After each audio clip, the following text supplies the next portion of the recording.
I'm quiet.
This is. I'm just going to play it.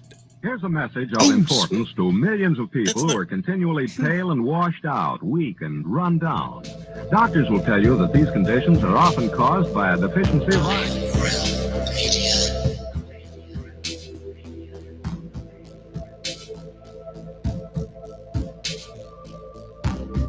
The iron you need to keep you physically fit and mentally alert.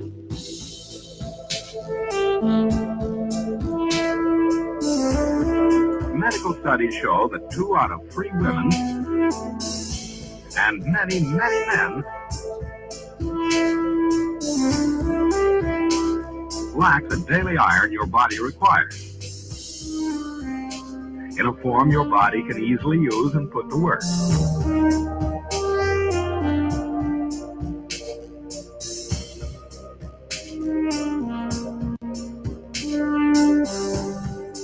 Every dose gives you more than your daily minimum iron requirement. We are away, we are not alone. We are striving for more. So if you're not getting the iron your body needs, we are away.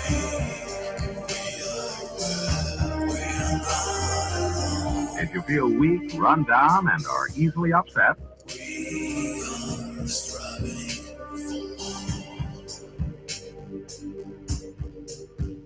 start taking iron today.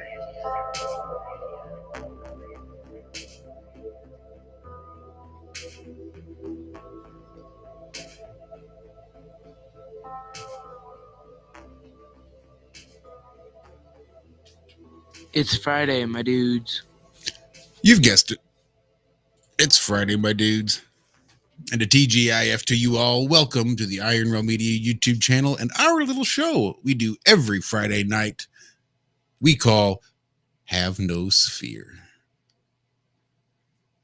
Before we jump Yeah. in, I do want to take a minute and just give this huge outpouring of positive vibes and support to Flat Accord Music.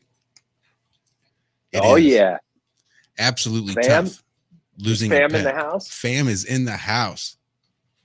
Nice. Yeah, he's awesome. I like him a lot. Yeah. We have some similar tastes in some of our music, and we could probably go on for a long time just like talking about our musical inspirations and stuff like that. But he's so talented. Like the stuff that he puts together is like kind of like a compendium. It's like a mixture of sound and video, and they're just like take you to different places that are amazing. It's So like many you're different walking tastes. with him through Right. his whole life. It's like so real, the stuff that he puts out, you know? And what he's putting out right now is Heartbroken. As you guys play in the garage with the 3 little dogs, and how close we are to our animals. He lost his pet today. He lost Bailey, his dog, and just a few hours ago, and he's in shock and heartbroken right now. So Oh man. nothing is Well, harder. Wow. And I'm while it's sending not, him a yeah, go huge ahead, hug man. right now. Yeah, The absolutely. Huge hug biggest. going out to Fam. Hit me up, Fam, if you want to talk. Yeah, that's gut wrenching. Yeah, and definitely not Feel- a downer, brother. We all either have fur babies in our lives or have had them, or it definitely hurts, man. Oh wow! Yeah. And I was just about to say it as he typed it, that he's just heading out to a new field to play in. That's what I was going Right. to say exactly. He Yeah. is on a new adventure, friend. Yep, that's exactly it. So It's not a downer. It is the part No. of the cycle of life, and the reason Yep. it hurts so much is because you love them so much, and that you had the glory of having like so much love and interaction in your life, and it's going to be missed so much. But it's not a downer as much as it is a thing of beauty to have what you have, that you can be hurt, by it, and why it hurts. It hurts, but think of all the good. Yeah. Think of all the playing.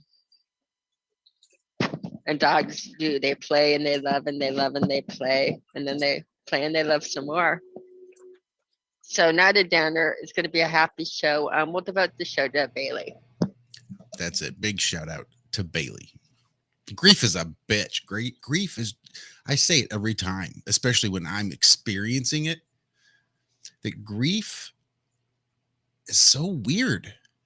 The things it does to your brain and the way you think about things and just your entire viewpoint gets skewed from grief. It hurts. It hurts. I mean, it physically hurts.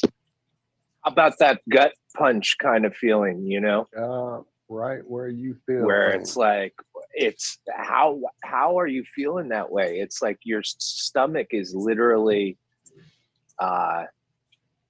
feels like it has been socked in the gut, and is that because it actually is? They say your stomach's in knots, but I wonder if someone were to say, at the moment that they're experiencing that kind of gut wrenching feeling,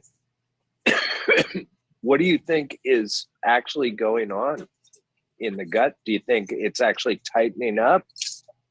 I think it's probably Or- a connection to your gut biome and all that stuff that's going in there and the way it's connected to the brain. I think it's that full body reaction and a lot of things you're used to feeling. But when something affects you so deep that it really literally gets you there in the gut, I think that's just that connection being made to that brain that's going on inside of your gut and all the things that it controls. I think there's a lot there. Yeah, not easy on the throat either, especially if you're trying to hold so much in and it gets so tight because all of your Yeah. effort is being held and just functioning and not sobbing and breaking down. And So that's why I'm trying to do don't it now, that. just talking That's about why, as a fucking society, men have been told, "Oh, you're tough. You Yep. don't cry." Because all that shit collects and turns you into a fucking nut job who then goes into some kind of rage on the highway somewhere. Even though, upon much further research later in life, I found out it pretty much was another ha ha ha. I'm a fucking evil jokester. Early on, Maynard had me looking into something called lacrimology, which was allegedly a book some guy wrote during the death of his wife about crying and how it is a cleansing experience. And not just, oh, I'm sad, let me cry, but to actively make yourself purposefully cry out this shit. And people used to collect tears in special little bottles and vials. And these tears are sad tears, and these tears are happy tears, and these tears are whatever tears. And you know, later on, I found out that that was all a bunch of shit made up as far as the actual book. But I still think there's a lot to be said about getting emotions out, not holding them in. You know, there's the reason that it hurts, like you say, trying to keep it right here and all that. Well, that's why it does that feeling, because it shouldn't stop here. It should get the fuck on out. Yep. Whatever, either screaming, crying, singing, you know, yelling at the top of your lungs, whatever it takes. especially when you're dealing with all these emotions that you can't really do anything with. Yep. You're just stuck. Can't process it, just get it out. Yep. Especially when you're having to grief like that. That's one of those the few things that will actually help a little bit, if only, with grief, I think, is just the catharsis of screaming and crying and just purging every last bit of emotion you can squeeze out until you just collapse exhausted and take a big ass sleep and let your brain process all the shit that's going on.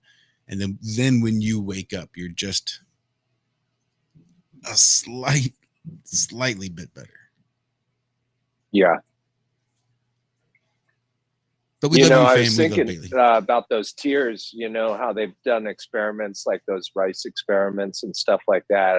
It'd be interesting to try to do some experiments on tears that come from different emotions and That just would be- analyze them a little bit. Like, is there any variance in the chemical compounds of those? Like, if you did some tests on them, or is one more acidic than the other, you know?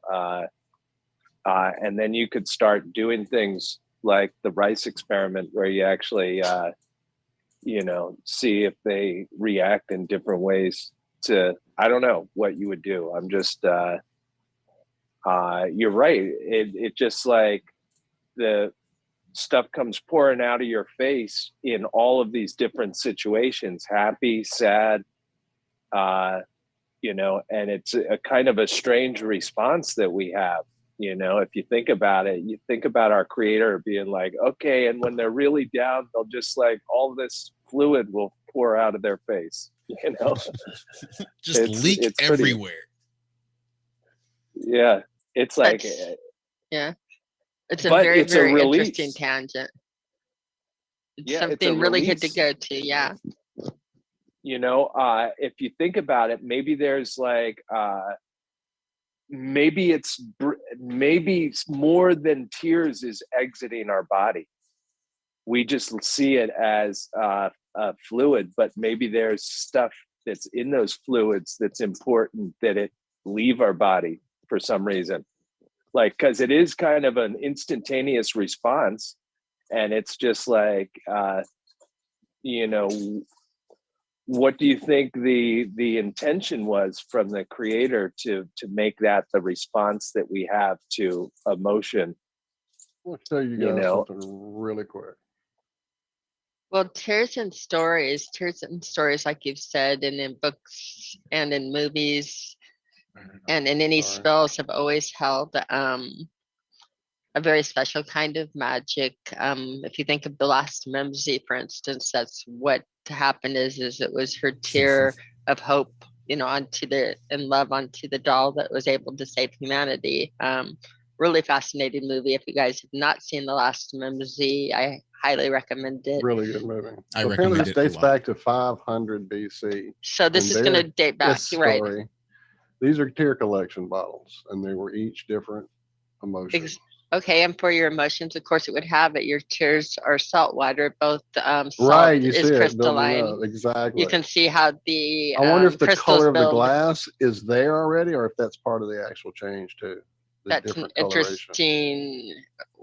I wouldn't know, but to collect it, I mean, the tears are used in any of the books and in any history. They use like the tears of the witch or tears of a mermaid or the tears of, again, the tears you're collecting all of your emotion raw into memory, salt, and water, and collecting it into vials. So it's like you're collecting the essence of your emotion concentrated.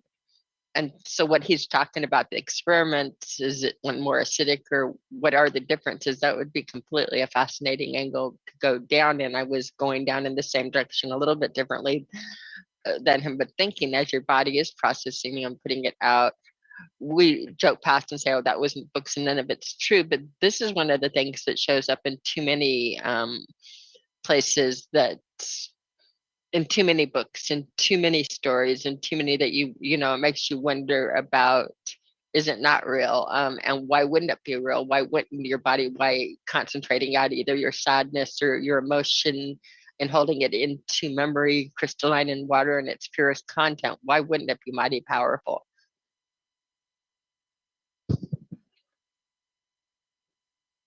Anything? I don't know. I think it's a very real possibility. Well, I think it might be something, the study of like the difference between happy tears and sad tears, and that Absolutely. that's a wonderful rabbit hole to go down to. What if you Absolutely. had a bottle of happy tears next to a thing of rice, and you had a bottle of sad tears next to a thing of rice in a controlled thing, you know, or and you took a look at how they affected their environment, because maybe there is Reaching out, it all does connect. it's like Well, the there was a guy that talks to the rice different ways, you know, and he yells at the rice and that rice turns out bad, you know, and it's measuring intent, you know, and so I wonder if tears could carry like the original intent of those tears or something, you know. That's a wonderful experiment. That makes Maybe me that's think why that we, witches they wanted to collect tears. Yeah, You who know, did? They say witches. Witches. yeah, Yeah. which is collect in spells. Yeah, they used them for spells. It's been in throughout history as a very, very powerful. It's something used in potions and spells. Anything that And your the tears of a body witch is creates. supposedly, yeah, I mean, anything. There's a reason Native Americans made their war dress with like teeth and claws and things from the animals. It wasn't just like, oh, I killed this thing. It was the power imbued in them as well.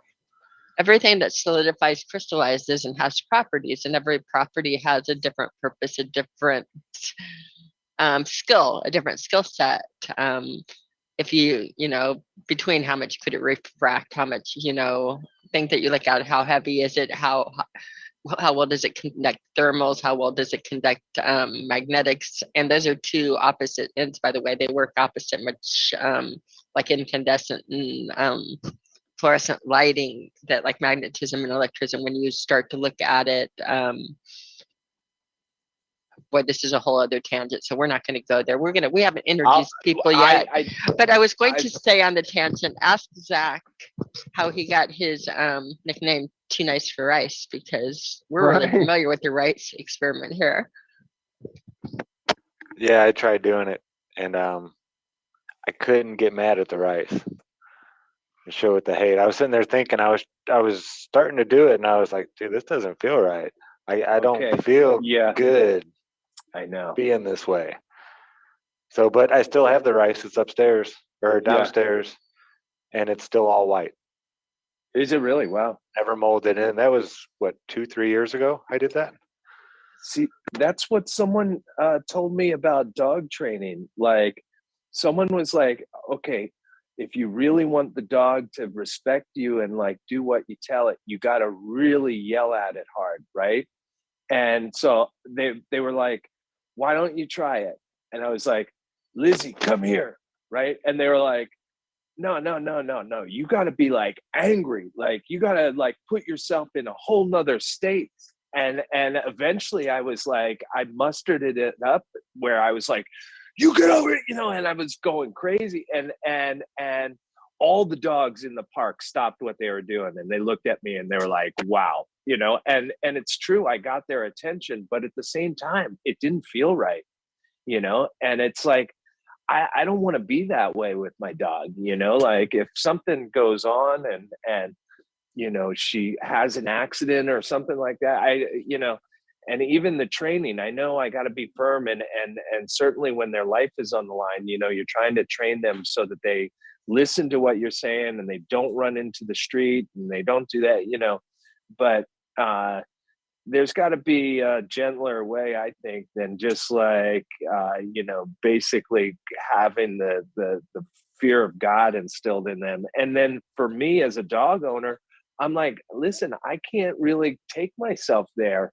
Like if I want to speak to my dog, I don't want it to ruin my day because I just like got all angry and now my veins are popping and it's like, that's what you need to do. It's like, no, I don't need to do that. Like, I don't want to be that dog owner. Right. Good for you. I don't want to be that dog. Right.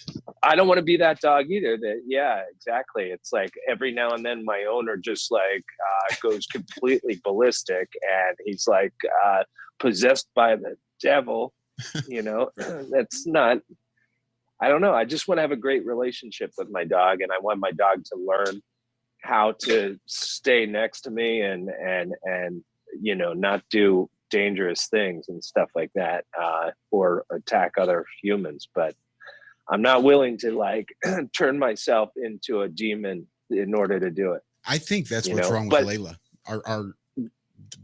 The latest dog we've managed to acquire. I think that someone would get that way with her and would just go nuts. And yeah, I think the man of the house, I think even was really calm 80% of the time. But when he wasn't, right, he would flip and he'd go ballistic. And there's no consistency there. There's no security. Yeah. And even now, I think that's what she sees in me. Now, that's what I represent to her is that inconsistency of character. Yeah. So for the last 4 months, 3 months, whatever it's been, Christ, 2 years, that's what it feels like. It's been this ongoing battle where even when I'm pissed, I have to make a conscious effort to not react because that's what's going to drag whatever bit of progress I've made backwards. And there's really not been a whole lot of progress, to be honest. She's still pretty weird, but well, Lizzie, my dog was a rescue and they said it was 8 months, it was probably a year and I don't even know what her past was, possibly like living just on the street or something like that. Now you're talking a whole different story. Yeah. She's just busted. She's just damaged goods. Yeah, she's going to be one of them special dogs. I got a whole fucking house full of some special dogs. Yeah, mine are all real high maintenance. I think mainly because they're rescues. And I support them. But I'm that's sure. They're the best ones, though, honestly. It's just like when you see them cracking out of their shell and you see them like softening up from like whatever environment that they were in and it's really a great feeling to be a part of that process. But going back to the tears, Cammie, one experiment that I would definitely want to do is see what happens if you smoke them. If you think about it, what if the happy tears got you really happy if you smoked them? Like you dip some paper or something like that, like a rolling paper. Maybe. What about if you distill them? How about a pack of rolling papers that have been dipped in happy tears, filled with a tear? Happy tears only, though. Yeah, and you could give sad tears to people you don't like or that. No, that's bad karma. But it'd be interesting. I mean, there's a lot of different directions you can go, though. Tear collecting requires pretty much heavy emotion that goes with it. So it's a rare thing. All I got to do is watch Braveheart, his opening lines before the first real battle, and I can make tears right there of joy. Like, Yeah. You would be a candidate to be harvested, like, because once they found out that you could smoke happy tears and it got you high, then all of a sudden people would be like, they would be enslaved in situations where there'd be like your captors would put you in front of all of these, like, situations that would, and then they'd just be harvesting you for happy tears your whole life. Yeah, but would that be bad? Because they'd have to, in order to get truly happy tears, they'd have to keep you really, really happy. They'd have to think about now it. We've got a movie right here. Could you imagine that? You're born into a matrix, but it's a matrix where you're forced to be happy, right? Because they're harvesting your tears and they're selling them on a black market. The dark side Right? of heaven. Isn't that a plot right there? Like, couldn't this be something? Like, let's get on this, guys. I think it's totally good. Oh shit, this is gonna be a pain in my ass. Jeez, 6 generations off a central nerve curve. There's a Rick that works with more than wood. I'll stop. Off the central curve. I love that. So when did you We start? take those Christian? emotions and we dip I was them into lonelier simple than Rick's a hunted wafer. No, I can't tail. remember it all. That night I strolled on into Uncle Limpy's home. It would be like the new adrenochrome. It'd be like adreno tears. You guys familiar Yeah. with a band called Bloodhound Gang? No. They may still be together. They've done a few things that kind of went mainstream for a while. The first album, I think, was by far the best. It was called One Fierce Beer Coaster. And you probably One heard Fierce Beer Coaster. Yeah, One Fierce Beer Coaster. That was the name of the first album. For maybe the first mainstream album. But during this conversation, this is the song that popped into my brain, and I'm picturing a little vial with an eyedropper in it. So they've got a song. It's called Lap Dance is Much Better When She's Crying. So, of course, when we're having this conversation, I'm just picturing this little brown bottle, little amber bottle with the eyedropper and a fancy label. And it just says stripper tears right across the side of it. Don't ask me why. Maybe from this song. But just walk Dude, it. designer tears. It would just be like the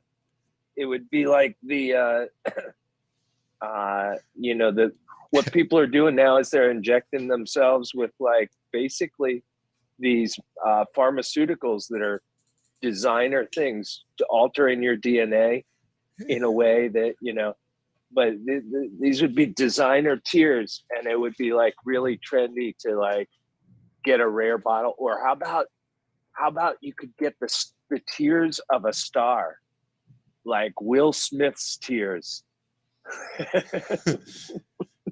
I think that'd be good. I'm sure you could probably find a Kardashian willing to make a few $1 million by selling theirs. These are Paris Hilton's happy tears. God, I don't like where you're taking this, because it's like when you first said that, I was like thinking, wow, does sonoluminescence, or does he know something about the stars? I don't know. That's the stars, the tears of a star. He's going to make our stars. And then you talked about Kim Kardashian, and it totally ruined the visual I was getting. But go ahead. It saved my visual. I just know that the way these bastards operate is like once they got a hold of a potential new market, right? It would be turned into like a whole they would. line of because they're doing that now. I mean, they're basically saying, go ask your doctor about this. You have no idea if you have anything, but just go ask if this is right for you, and they are just selling people on the idea that you'll feel nicer or you'll feel better about yourself, or, and you'll even risk, the side effects that, come along with it. you know, like suicidal thoughts or something. You ready like for that, this you know? one? Yeah. Thou tellest my sorrows, thou hast collected my tears in your bottle. Psalms 56:8. Wow, look at that. Yes, it's Tear in all bottles sources. It's from everywhere. the Bible. Check Because this out. I'm just looking at endless images of frick. I got lost in it with the tear collectors. There's so many styles and types and shapes and ages and Roman, Islam, Victorian. You pick it, and then suddenly there's that quote. I'm like, okay. That's what I That mean. When is- you hit reality is where it hits in too many areas and too many places, Clyde, and that's when I feel the little bell ring. That again, the power of what's in tears and the emotions and what it carries, and even knowing crystalline and what it's, you know, the purity it's putting out of your body into a tear when you're feeling at your most emotional. Yeah, again, they knew about this, and this has been something taught out of us when they quit teaching us how things work, how rocks grow, how, again, we have a little magnet that grew. It was really funny. I was watching a Star Trek, the new Star Trek that came out last night on Discovery. Okay. There was Okay. one? No, I'm kidding. Yeah, I didn't even know there was a new Star Trek. That's how I was. There was Is it one. a movie or a series? It's a series. It's a Discovery series. There you go. There you go. Go ahead. I'm married to a Star Trek total nerd that's been since long before I knew him, you know, with the original series and that. But they had one of the characters on it go in that direction too, and say, I mean, it was crazy. It was it's just funny the way the synchronicity. I'm completely off balance and off topic right now. I'm sorry, people. I have a headache. I don't even know where I was going with this. It will pop back in a second. It'll come back. Don't worry. It will People come are back. doing that off and on today. It must be in the energy. Must be that lunar eclipse we had last night. We did, and I've got the full moon rising, and again, I'm just mesmerized by it. I'm looking to the north, and I see the full moon, as it should be on a flat Earth where I am located. And again, think about how I'm facing Zach, and that I am looking at the full moon rising. He got up and saw it this morning, I guess, on the show, and it was pretty exciting. The lunar eclipse. It looked pretty cool. When I woke up, it was probably still around 80% eclipsed. It was quite a bit. And then maybe at that last break when I was out there puffing on a cigarette, I'm pretty sure it is when that was. There was still maybe just 10 or 20% left on it. So it did hang around. I'd say probably longer than it's been in 600 years, if I had to guess. Right. Isn't that what they mentioned to you? Yeah. Zero circles in the sky. Based on our models that we just turned backwards, I'd say 600 years. Yeah, that's a good guess right there. Everything that basically the whole history that we've been fed started like what, in the 1400s, you know, like the cosmology that we're in and stuff, where it got hijacked somewhere along the 1400s. I don't know how much further back things go, but yeah, I don't know. It could be 200 years ago. I don't know. It's so many lies and so much stuff out there that's been obviously, you know, these huge buildings and structures we're finding, and they're saying these primitive cultures built these. It's like, yeah, right. Come on. yeah. Interns, Do you Zach, think interns.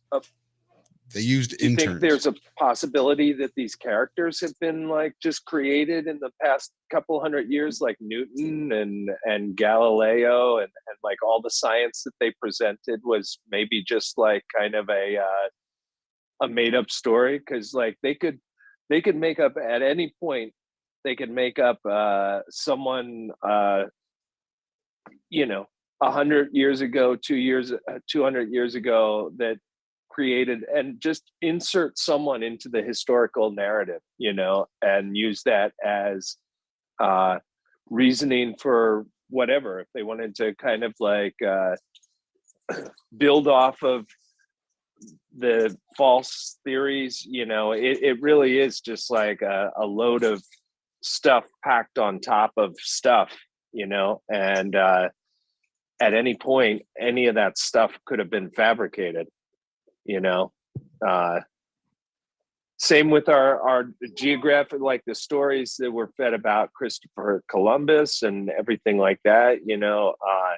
There's a lot of people that would say, you know, we don't really know what happened back then, and it's true, but you could take it that. would take like what, 3 generations to do that to the world completely. I think now it would take a couple of weeks with the fucking cell phones and the. Yeah, I mean, look at the I kids saw something, now. yeah. I saw something really disturbing. Well, this is like taking it off topic too, but I was reading back to these old censuses, and I was reading from a 1940 census about my grandmother, who I happen to know was born in Russia, and it was marked that she was born in Kansas. And it's like, that's weird. It's like they're changing history right now in front of us, and people that are died, they're just hoping like we won't notice. Everything going digital is interesting that way. And while I'm talking, I did remember where we were going with on Star Trek. It popped back in after I shut up. there you go. Yeah. There you go. But they had somebody talking about how she put in as a fun nerd fact, like something I would do. That, oh, by the way, like birds and that on Earth that have grow natural magnets for navigation and things like that on, you know, in their beaks. And she puts it in as just like, yeah, we grow magnetite. And she mentioned magnetite, and I'm like laughing, yeah, saying, no, bitch, you got a piece of magnetite up on your nose. They don't talk to you about it. It's not just birds, it's all of us. We grow crystals in us. We have a natural magnet at the up at the top of our nose, a natural, like a bird, and that they call it vestigial, that we don't need it anymore, so they don't need to tell us. It's like your appendix and your junk DNA. It's not there for any reason. Right. You don't need this stuff. It's just leftover. We don't know what garbage. it's there for, so you don't need it. But it's like, yeah, we physically grow. We have a piece of magnetite that we grow, and we have several of these. If you look in your body, several magnetic spots that we grow perfect magnetic crystals in us. But because they don't see any use for them, they don't need to tell us about it. Just really interesting. Well, someone was we were talking about a book that they had acquired that was written in the early 30s, and it was all about like infectious disease and, you know, all of the different things they've had to deal with, you know, biological infections and all of this kind of stuff. And it was like a complete encyclopedia that did not mention once the pandemic of 1918 or whatever it was, 1918, right? Spanish flu. Sir. It wasn't Yes, even sir. in this book, you know. So that got me to think, like, I wonder if the Spanish flu got inserted into our history somewhere along the line, almost like the pictures that we started to see of all, you know, the people that are wearing masks back in the 1918. And, you know, you wonder, were these just doctored pictures or something like that were also, all you have to do is get these things into Google, right? If you get them into Google, they become part of the timeline that can be altered for all the generations down the road. Google is basically the compendium of all living knowledge at this point and history, you know, and at any point they can strip out what they don't want and add in character. Yeah, and they are. Even Look, before Google, the people who control the history, the books, the knowledge bases, the encyclopedias, always had an agenda. Always had an agenda. From the universities, right? So and then the universities, like these plans are generational. This isn't like last week somebody went, hey, let's figure out a way to fucking make everybody wear a mask. This shit's been coming. It's been coming. Yeah, it's. Do you think there's a real history recorded somewhere? whether it be digitally Yes. or on paper. There's a Oh, I place where that definitely. they get to go to look back. I think there are real histories Probably below recorded. the Vatican somewhere. They have them, and that and pieces filter through, and they can't stop everything, but there's definitely some really recorded history. And again, a lot of the things, when you look at the Tale of Gilgamesh, that sat there for how long before they recognized that it wasn't just artwork and lines, that it was a language. And again, it could be right in front of us and we just haven't noticed it. And until you really look at something, you know, with that intent in mind, it's not there. So I remember when I Barack think the story is out Obama. there completely. I remember when Barack Obama was running, I think, against John McCain. And at one point in a debate, John McCain had stated that we don't run from history, we make history. You know, like, we're America. We don't run from history, we make history. And I thought about that and I was like, John McCain is probably part of the making of history, the fake history of the United States, which is like him lying in a North Vietnamese concentration camp, you know, and they're releasing the pictures of him on Christmas Day while he's talking about you know, like, none of his story made sense. And of course, John McCain was the son of an admiral in the Navy, right? And you know, he turns out to be the big hero from the Vietnam era. And he goes on to have a whole political career, of course, after that. But like, I think that's what they do. They just take a guy like John McCain and they insert him into the history books as a hero with like a fake narrative. I remember when in that. reality, the guy was a complete loser, renegade. Like, he crashed, he killed his own battalion guys. Like, he was hot-shotting his plane on an aircraft carrier, and he you know, he was not a hero at all. And they refashioned him into a U.S. hero that now is in the history books with a completely different reputation than like who he was. Sang like a canary, didn't he? Yeah. Like What's that? Sang like a canary. Wasn't he the one that was captured by the enemy, captured by the North Vietnamese? And just immediately, Jump Street just started blabbing and was getting all sorts of special treatment. And, and now he's come across as the big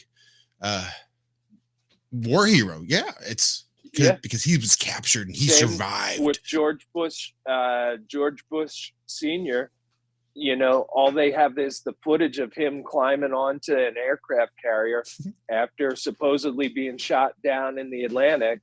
And the next thing you know, and he's the son of, you know, the big congressman or the senator or something like that, Prescott Bush.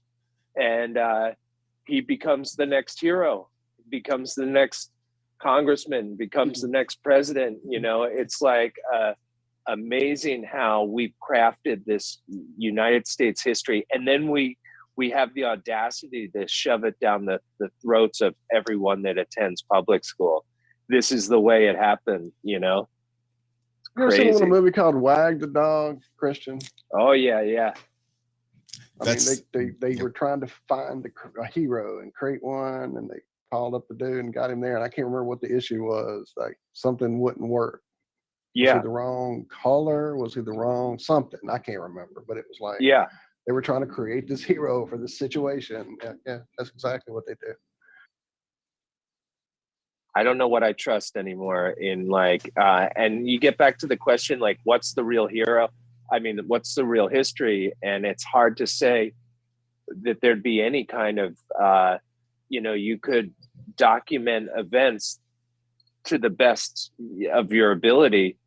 But how that document gets passed down and how it gets, you know, possibly retold and then repackaged, we see it happen over and over again. You know, like, you take an event like the ripping apart of Iraq, right? When we went into Iraq, and the who knows what that's going to look like in the history books, but the people that were undergoing all that, like Rumsfeld and everything like that, they know that they can always patch up the history, the narrative down the road. Let's just get the shock and awe going, and whatever we have to do to kind of patch up the narrative, including like bringing in big marketing companies to help us sell different things to the American public and everything like that. We can do all that down the road. We don't have to, we don't have to get it correct. We just have to, do what we need to do, and then we can rewrite the history as we need to.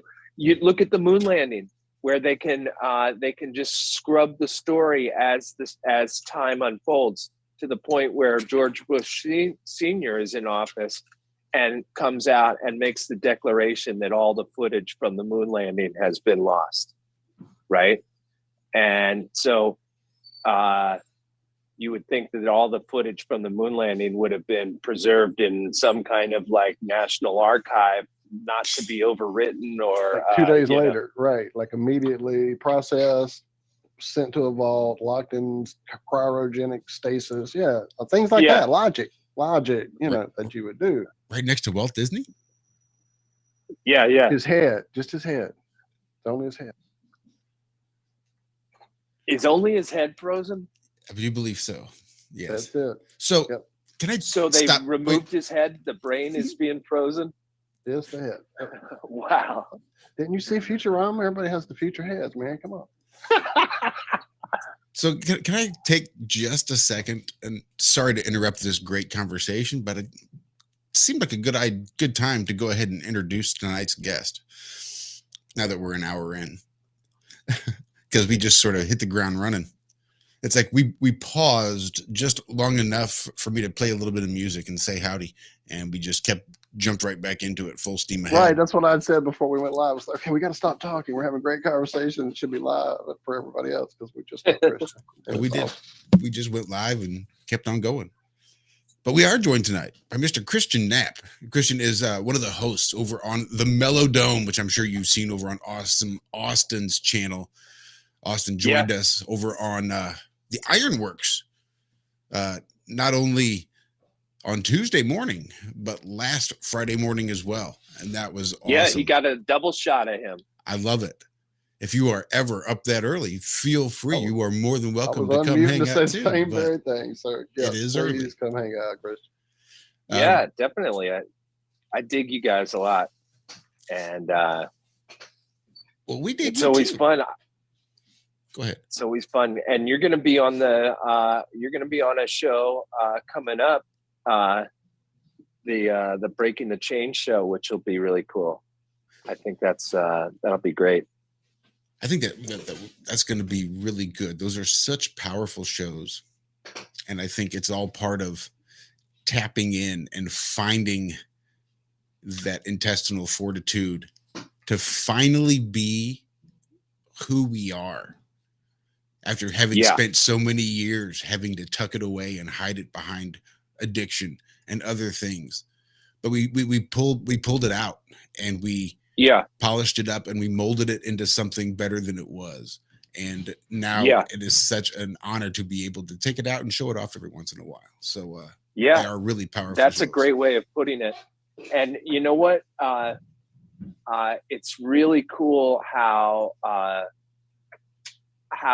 that all of that experience for someone like Austin and going through a powerful addiction can be refocused basically as inspiration. And he is a guy that's on fire with the stuff, that he's learning about the world that we're in. And he never had that, right? But he has rechanneled his addictions. And when he came through, he's inspired certainly not to go back to any of that lifestyle that he was involved in, but he's also he's got a whole new motivation in his world, and it's to figure out and to reach out to other people that are interested in exploring what this realm is all about. And I think that's amazing. It's like the ultimate judo move where you're using something negative, but you're rechanneling it and shooting it back out into the world as something positive. That's right. You know,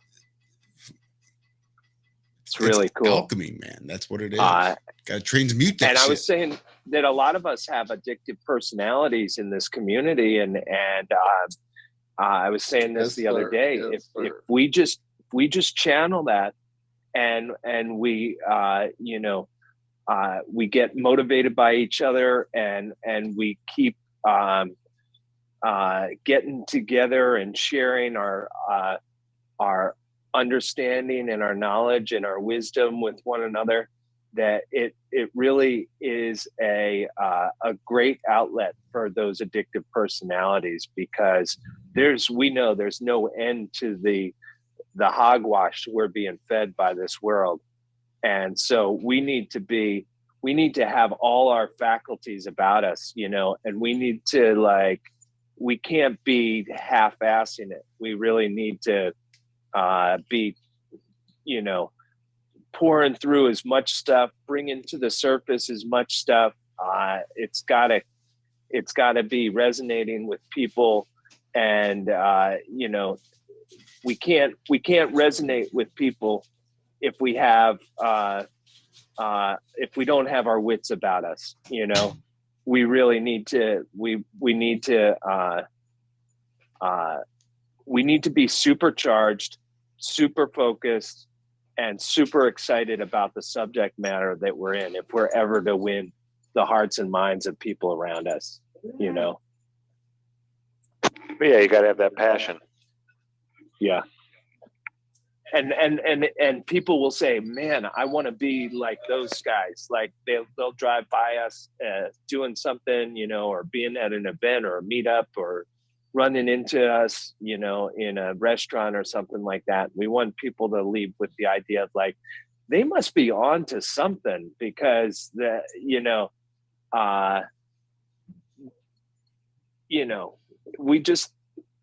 we have to be really good examples and sharp when we get into discussions with people. We want them to resonate, and we want them to be well thought out. Our conversations with normies and everything like that, we don't want to come across as blab, completely out of our minds and stuff like that. So it's just great to be on, these shows where a bunch of like-minded folks that get along really well and can talk about these topics. I love the tangents. Cammie was talking, I don't know where you guys even wanted to go with the show when the show started, but we started with tears, and it's something I've never thought about really before, but it's I love that kind of camaraderie of people that are willing to entertain what others might consider outlandish topics. We like to think we can fill all your bottles here on Have No Sphere if you're collecting tears. We've got them all have for no you. tears. Have no tears. Right. I dig it. That's what's up. But yeah, man, the energy that is being created by these get-togethers definitely is, I think that's what they fear more than anything, is us gathering this together, collecting the joy, collecting the love, collecting the energy. And while we are doing it wonderfully, maybe we're not so wonderful, but as a community on these great shows that are out there, all the content, seeing and feeling through you guys what was going on there at Flattoberfest, that's what seals it. When the physical contact happens, that's when they can't even stop it. Then they have no hope. So yeah. We all know they're shutting down opportunities for us to do stuff, because that's exactly what most of this is about. Yeah, and we're basically forging ahead with connections that are outside the I mean, whatever ways we can connect with each other and create systems of self-reliance is the way I look at it. You know, we're going to need to create travel systems, food systems, and everything. And we know that we're not going to be supported by the system that we were born into, you know? And so we as outsiders have to, at this point, create something, and it's got to be something that looks good to the outside, where people say, wow, they really have it going on. They seem to be happy in their lives. And that's what I love about these people. I love looking at the smile of Austin, and just, you know, I can't even see the guy that he talks about being a drug addict. You know, it just like, I see the smile in him, and he's just a transformed person. He's And, an amazing father, man. He's a great dad. That blows me away, because I haven't even seen much of his kids, just occasional glimpse here or there in a video.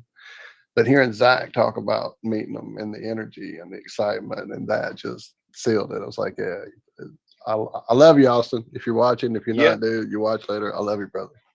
And that when people see that, if you're, you know, that kind of stuff really resonates with people. And it's like, no longer is there that stigma, you know, oh, he believes the earth is flat, and he believes in all of these conspiracies, but he's also a really awesome guy who's got a really awesome family, and you know, it's going to be the kind of thing that attracts people to want to be either part of our show, the MELLOWDOME, or be part of the community. There are people that we're talking to that are just stepping into this truther community, and their entree is a cool person usually that says that connects with them in a way. And once they meet all of the other people in that community, they're like, wow, it's not just Austin.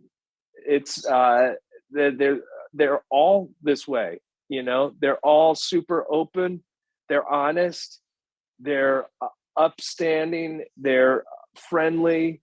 They are willing to help, willing to, you know, all of these qualities. I want people to connect with truthers, so that we look like a big ball of awesomeness. And they're like, I want to join that sphere. Oh wait, we have no sphere in this show, right? Dude, you're killing me. We have.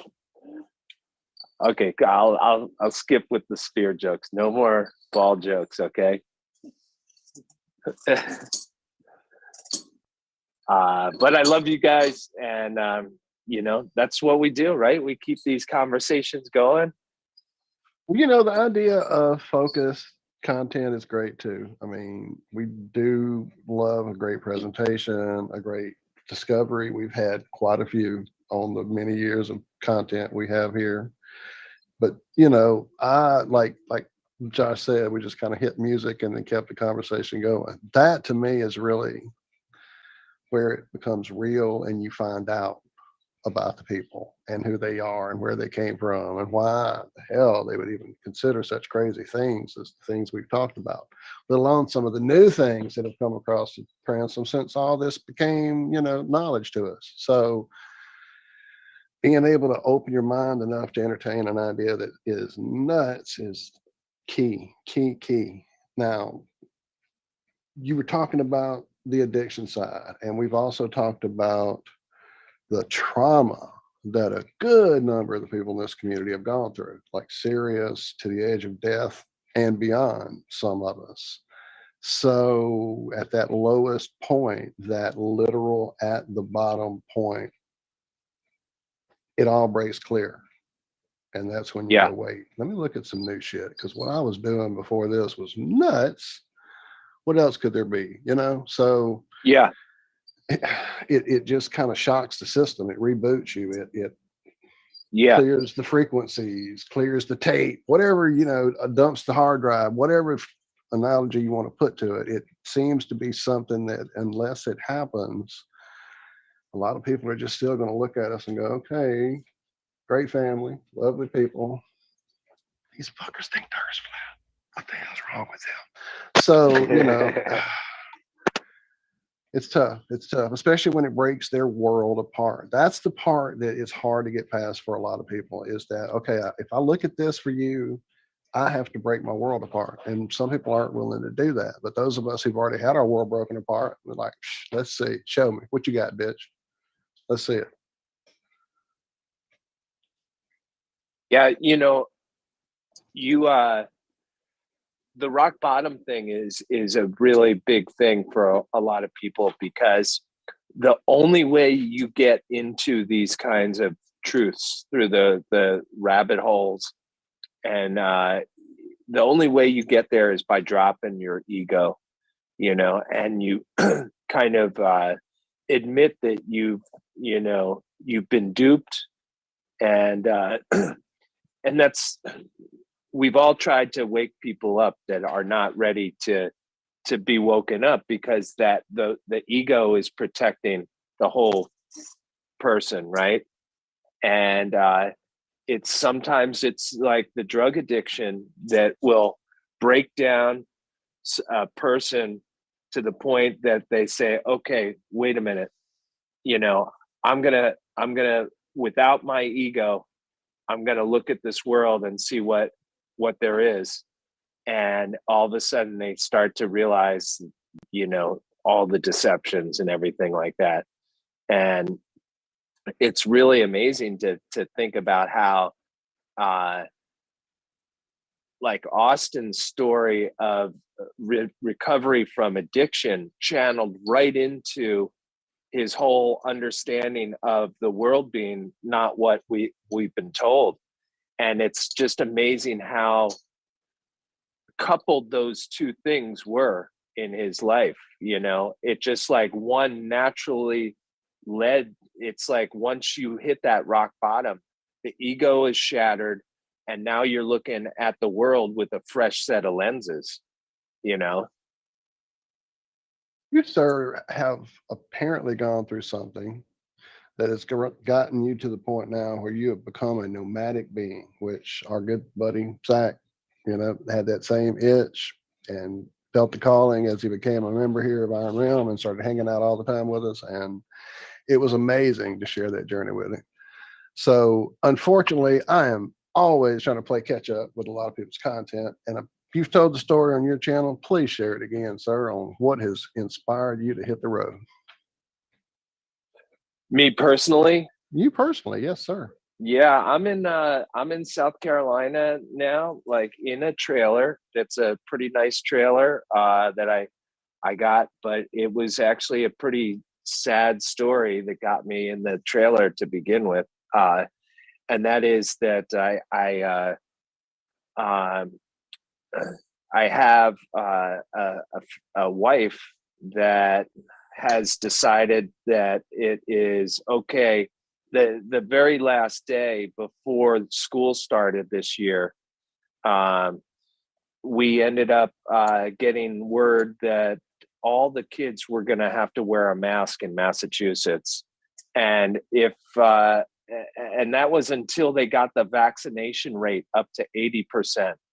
And then once they got to 80% vaccination rate, then the 80% would be allowed to take their mask off, and the other 20% would still have to wear their mask, which would obviously make it very uncomfortable for you to be unvaccinated in the school, being like the very minority of people wearing masks still. So it's a huge trap that Massachusetts, and they had no outlet this year versus last year, which they enabled the students to do remote learning. And this was like a long string of debates that I've had with knockout, drag out fights with my wife about parenting our kids. And once the school said that that these were the rules for the year coming up. I wanted to talk to her about options, alternatives, and she didn't even want to discuss any alternatives. She was okay with the kids going back to school wearing masks, and I just felt like this was the last in a she had even said, like, every time we have these discussions about vaccinations or medicines or anything like that, she feels like she's ready to divorce me, right? And so I knew that this was going to be the last straw, and it basically said, I think this is child abuse, and I can't participate in any of this, And so I moved into a trailer, and I was up the road a little bit in this, summer months, and I was able to see my kids a lot and stuff, pretty much every day, because I wasn't that far away. I'm a little further away now in South Carolina, but this trailer, really can't be in the cold weather, and so for now, it's a good spot to have it. South Carolina is a good spot to have it, and it's been great to see a whole bunch of people. But it's a sad situation that COVID basically has destroyed the marriage that I had with my wife. And I'm sorry to hear that, man, for sure. It actually, was probably a long time brewing, from the standpoint of, like, I just kept learning more and more about the world from 9/11 on. I started realizing that, and I try to have these conversations with her, and she was just really not willing to entertain any of it. And so, very cool. Zach is smelting. I was watching on his video here somewhere. I saw him start doing the bismuth. Yeah. Yeah, I thought I smelled him from here. Unfortunately, that is a consistent theme across so many lives in this community, is as much love, as much sharing, as much being able to see each other's point of view as was there at one point. There's just certain lines that people can't cross for whatever the reason is. And this is something that's also been a debate in my own heart, my own family, just this whole, like, you can't really, all you can do is get yourself out of it. You can't fight, you can't kick and scream, you can't change them, obviously, because you've done what you can do, and so what do? You can't stay and be part of that trauma that's being inflicted. And that's been happening with so many different layers of different aspects of my family in different states across this whole lovely fucking United States here. So, knock on wood, locally here where the grandkids are, it's a school that is very, they're not doing things. It's choose what you want to do, right? Like, probably there are some kids going in wearing a mask or whatever, but like most of the kids probably not wearing a mask. Yep, that's how. Well, actually, we went to a little event this morning, and there were about, not even, I wouldn't even say it was half. It was maybe like a quarter that were even wearing masks at this point. So it's kind of become a choice. And that's what I fashion statement. I'm virtue signaling, because it was, from young age up to mid-teens. Yeah, that's what I wanted to explore. Like, hey, we don't even have to stay in Massachusetts, but the problem is she's living in the town that she grew up in with all her family around her, and she wouldn't even like consider moving to another location so that the kids could breathe freely, and to me that's a no-brainer. If I'm in a state where they're mandating that my kids wear, and this is at the same time that the rest of the population was easing up on all of this stuff, right? More and more restaurants and everything were like allowing people in without masks. All the Trader Joe's and the Whole Foods and everything that used to be Nazis in Massachusetts and stuff, they had eased up their restrictions, but then they decide to do this to the kids. And I can't forgive the state that's doing this, you know? And it's like, I'm just totally turned off by all the leaders in the state of Massachusetts that decided to go along with this agenda, you know? Not one of them fought, all the way down to the principal. You would think that some principals would stand up and say, like, listen, this is not a law. This is something that you guys are suggesting, but we're not going to do it in my school. And actually, some schools in Massachusetts have done that, where they've said, you know what, even though that's what they call a mandate, we're going to like decide to leave it the choice. But she wouldn't even consider moving to another town in Massachusetts. So I can't participate in any of that. And so I'm actually building a life for my kids outside of that town, so that you know, we can have it's a bunkhouse, the trailer that I'm in. So we spend a lot of time, you know, the kids spend like a lot of time outdoors and in the trailer, and we have a lot of fun. So we get to go to a lot of places. We got Myrtle Beach for Thanksgiving, which is going to be great. Again, these are fun trips that we would have done if I was back up in Massachusetts. So it's fun to really give them a glimpse of life outside of Massachusetts, because right now all they're seeing is masks every day. And outside of the system, that's exactly what I was going to say. Outside of that bullshit system, and how to live your actual authentic self. I'm sorry, real quick, I just noticed in chat. Thank you, Liz, for that super chat. She sent some hearts to us all there, and commercial sound and video. Thank you for the super Nathan's chat. here. Nice. Yes, thank you, Nathan. He's a great guy. Yeah, one day I'm gonna get out there and get to hug all these great people that I still haven't put arms around. So Austin sent all of his love. He's working right now and is going to listen to the whole show after work. Good deal. His love, well, and so many hearts in the chat. I noticed. Had a blast with you this week for sure.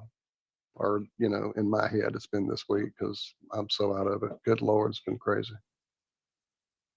So one of the things I'm doing with this trailer is I want to go around to like different spots and do like meetups, right? Using Dave Weiss's like friend finder. Hell yeah. And do meetups, and also bring the music with me. And the trailer has this great awning that comes out and lights up, and it's like a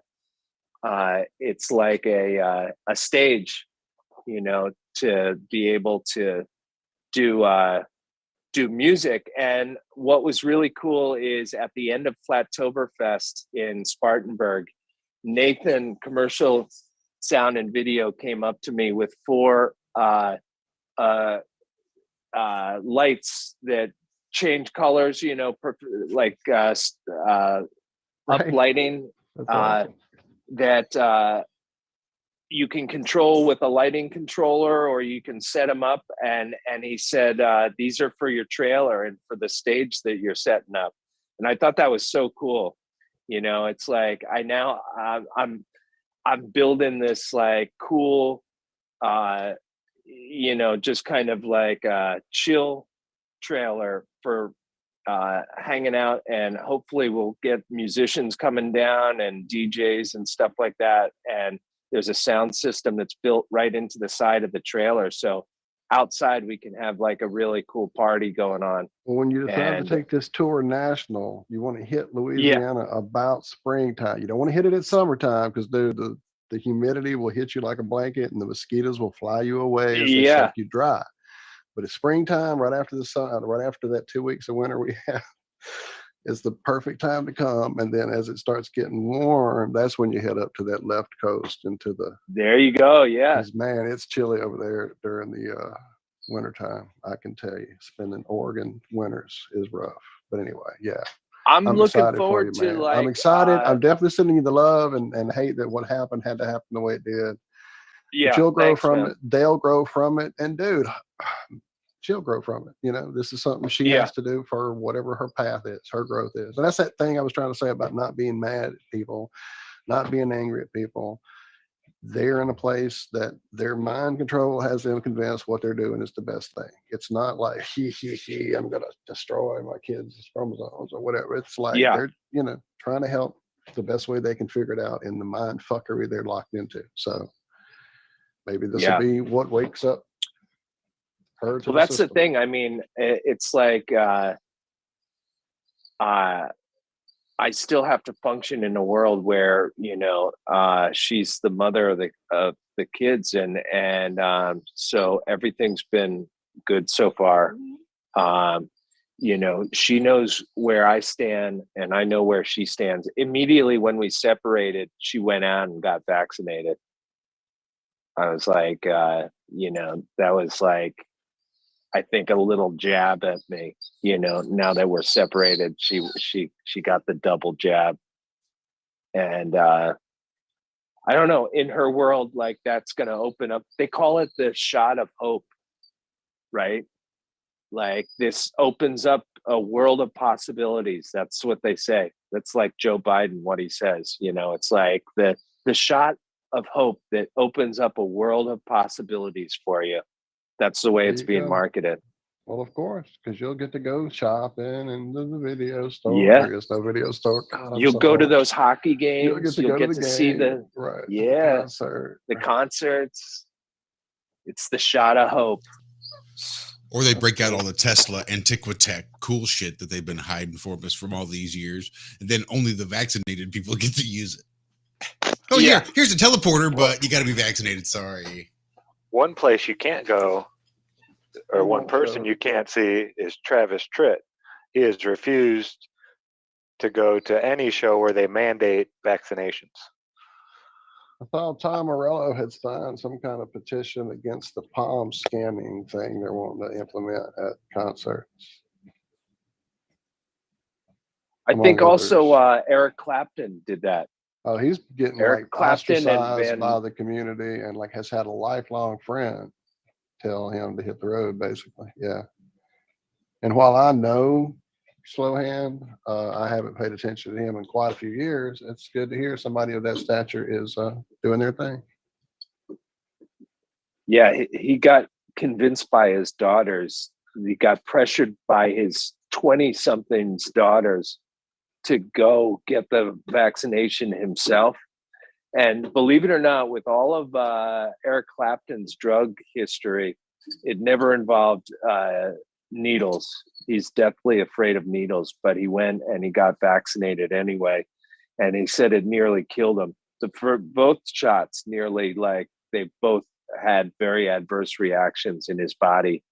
And now he's like unwilling to play at any venue that is going to mandate that. And it could, I mean, this could be that could be the end of his career, right? But at this point, he doesn't really care. They say that's probably because he already had COVID.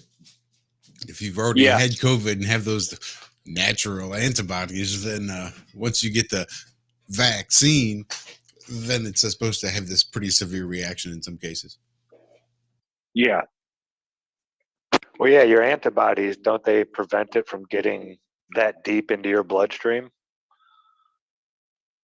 Like, instead of having it injected straight into your bloodstream where it's 1 minute away from your brain, it has to go through all these other cycles before it. I don't know. Well, it's already pushing so far into your body because of the nature of this vaccine that it doesn't just sort of sit in the shoulder like all of the other vaccines are supposed to, and then kind of just do their job and it'll work their way out. This one, probably because of the graphene oxide and the way that these mRNA vaccines are designed, that it's just sort of proliferates the whole body. And so once that kicks off and you start to have that reaction, and now your body's having to fight it everywhere, then it wears you down and makes everything weaker. I can imagine I can imagine it's all horseshit. Is what I can imagine. Sorry. Yeah. You know what? In a way, whoever invented the intravenous process, you know, you're really bypassing everything that was intended to be in place to make sure that like your bloodstream is as pure as your body needs it, you know? And, you know, you've got all these organs that are making sure that, you know, and then you just bypass all of that processing by taking a chemical and going right into the bloodstream with that. And in a way, I just think that like, it sounds like some sick Nazi type people probably came up with the idea of injecting a needle into your system, you know, and then getting something right into that bloodstream. Because you really are, you're bypassing the creator's intent, you know, like all of the processing that takes place from the air coming into our body and through the lungs and being processed by organs and all of that, making sure that the blood is really precision. It's like, you know, it's got to, and then to think that you're just gonna like bypass all of that design with a chemical, it just seems ungodly to me, the whole idea of intravenous injection, you know?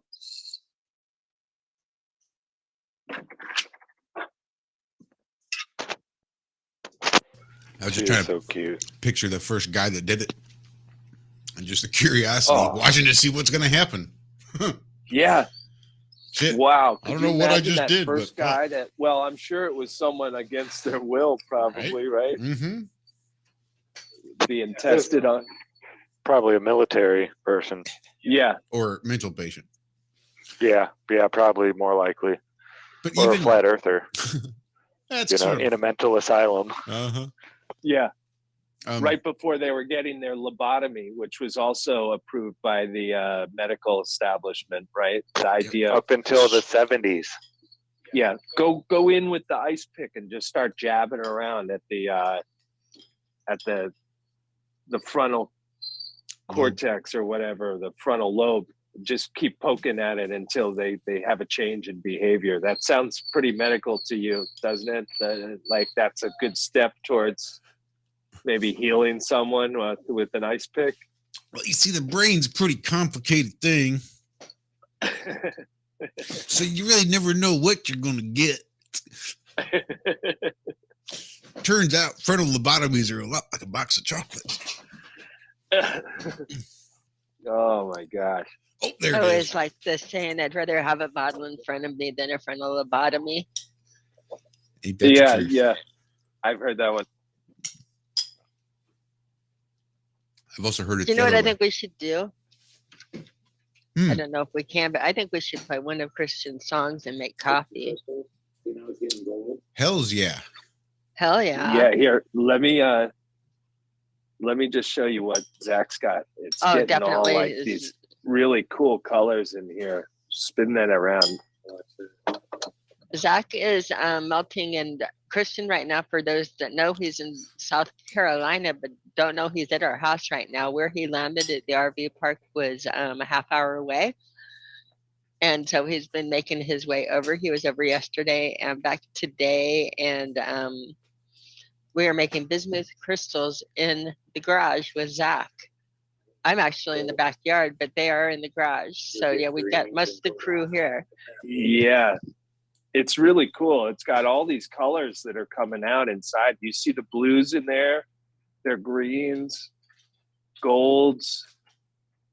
Really cool. Now what will happen is when you melt this, if you cool it at the right temperature, it will grow into a negative crystal and take crystalline shape while it's cooling, and he's going to come out with a nice crystal on this. Is it still It's going to melting look right like now, an Zach? inverted pyramid. Yeah, I still got this big chunk to melt down. So if we had a song, I mean, this is going to take a while longer, but this is going to be pretty cool when it comes out of it. Some of the crystals he's We've going to been pull waiting to out. do this for so long. And I'm actually, I might have to switch computers and join you, but I get to watch you on Wow, screen, look and at I've that been there gold before. and red, Red and and now it's the turning colors. purple. It's just changing right in front of our eyes. I don't want to melt my phone. I know. because There's a lot of heat coming up. Can you make that on the big screen, Josh? Why I'm making him look for a video to play. It's fucking flat, and Wow, that's awesome. put it up on the Yeah. screen. I'm multitasking, Josh. Yeah, I'm scrolling through trying to find something. Anything you suggest? What shall I play? Yeah. It's fucking How flat. about No. or Into the Distance is kind of a fun one. If you scroll down, Where am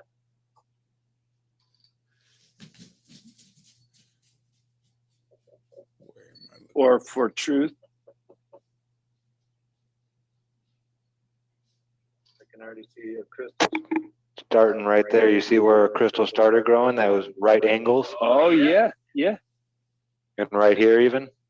You're getting a little bit of the 90-degree. We're going to get that, but it's going to grow That like is in. wild. And look, there's a cross over there. You see it's like a cross, 90 degrees. Yeah. Now here, We I'll might flip have it. to. Oh, it's in there now. It's not coming up that way. We're just going to have to give it a little bit more time. Let Now it melt see, down in there. I'm cheating. And I'm we'll in turn the show. heat down, Make it let the big. top cool down, and the crystals will grow down into the melted stuff. Wow. And they grow from smaller and they keep growing bigger on top of each other. Kind of like Maintaining all the angles, right? it'll look like a perfect truncated pyramid. You know how they have the steps on them? Yeah. But it'll be like inverted. Wow. Yeah, it's pretty amazing stuff. How different materials organize themselves when they change into a solid matter, like again, and they do it naturally. Think of snowflakes, how quickly it happens and how perfect it is. That happens with every element when it changes over. So bismuth, again, he's going to show you if it has the right temperature, holds it as it changes over, you're going to get perfect organization, perfect geometry, perfect platonics. In this case, a negative crystal. It's bismuth. It's the most paramagnetic material known to man, and so it's pretty special in the way that it grows these negative crystals. You're used to thinking of crystals as more of the stellated or the different forms of it, but bismuth crystals are wonderful. As he does it, I can bring up some pictures of it on my screen and show you what we're expecting to get.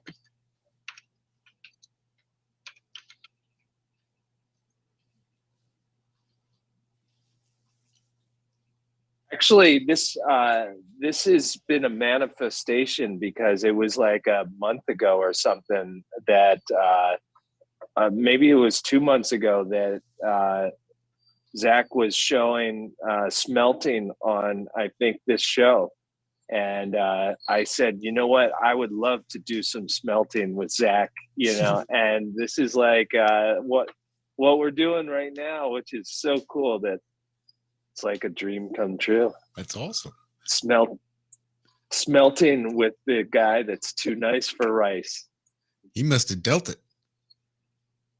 Oh, he smelt it. That's and the way I dealt it. understand it. Yeah. I think whoever smelts it dealt it or something. Which one am I looking for, Christian? If you're on my channel, For Truth, if you scroll down a little ways, or Into the Distance. For Truth or Into the Distance. All right. Let's see if I can remember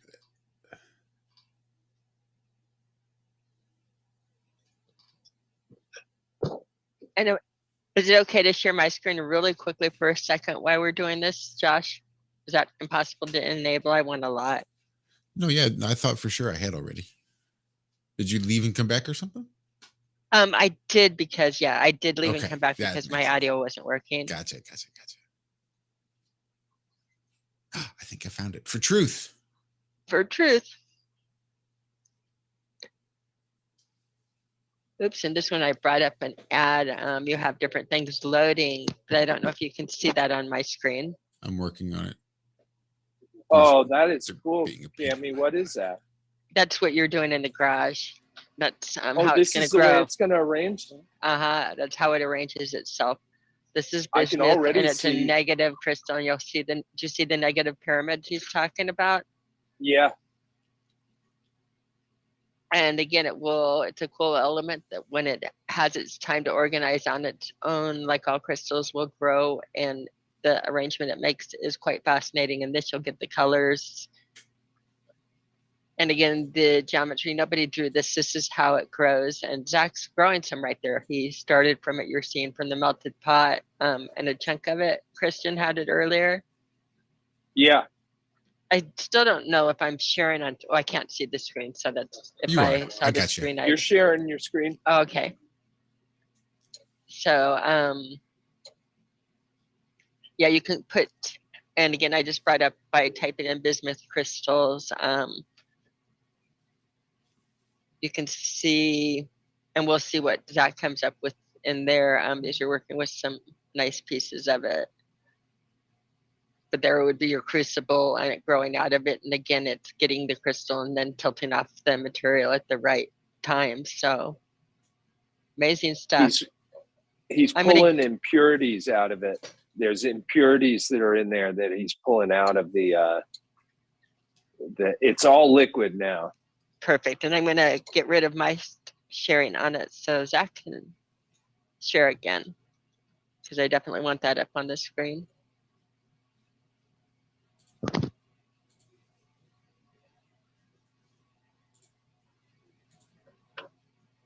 Spotlight for everyone.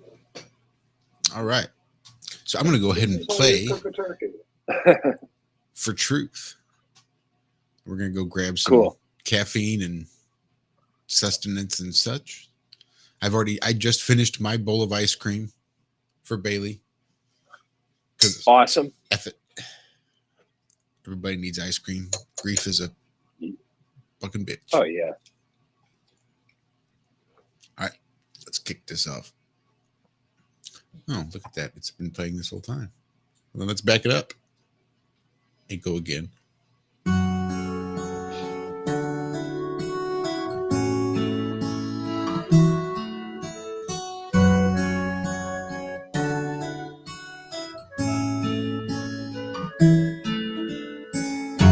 You're broken down and tired of thinking that we live on a merry-go-round. There's no curve at the horizon, but there's truth. If you set your ego down, you'll prove you're being lied to. It's so easy to prove you're being lied to. So wise up to the lies being told. Wise up, the lies are crushing your soul. Wise up, do it time and time again. Wise up, go against the grain. Wise up, ignore the insane. Wise up, and do it time and time again. For truth,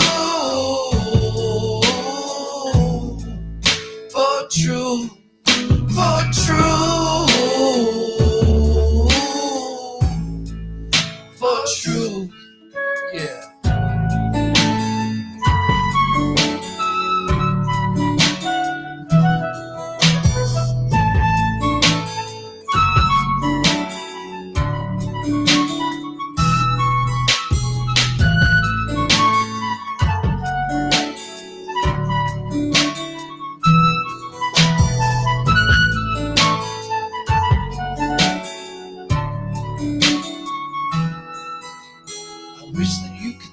That we all have been deceived by some crazies.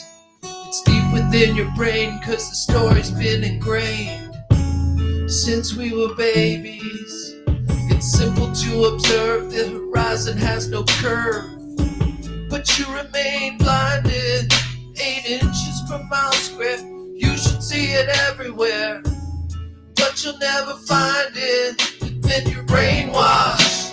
I was there too, in a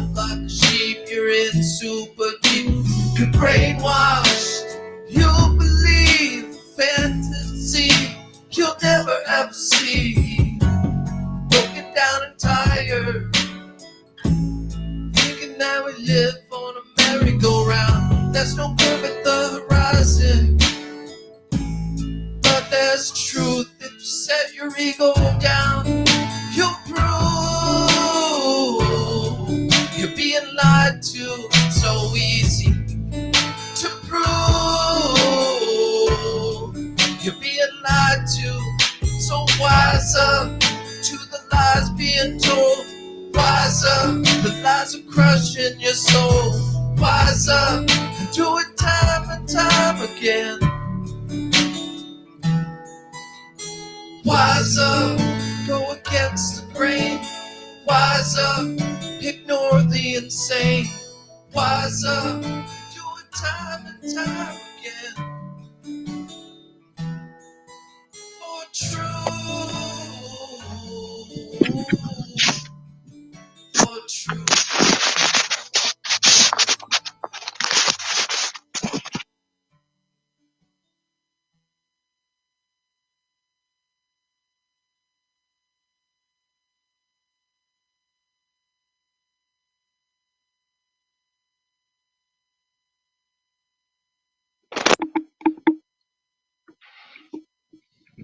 Are we, hello? Hello, hello?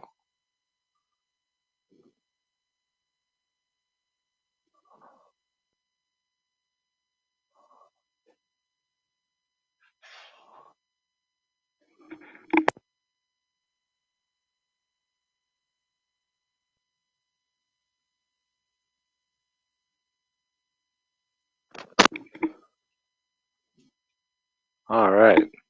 Yeah, I'm here. Can you hear me? Yeah, okay, now I hear you. All right, let's see how this is going here. Thank you guys for playing my tune there. Oh, yeah, dude. Oh, that is so cool. It's a mirror. Yeah. Let me, try Let me to get get them.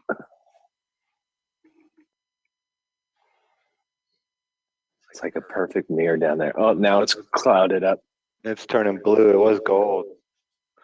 Yeah, what I'm doing now, I turned it down so we can let the top. That's why I don't mess with the middle. I want that to crystallize. Okay. So I just keep the edge broken. Then I can pick it up and pull it out without it being attached to the edge. So that's, yeah, that's the method of my madness here. So I keep going around the outside. Okay, we're starting to get stuff. Chunks. Oh, nice. Oh, yeah. Let me, turn on my video for y'all.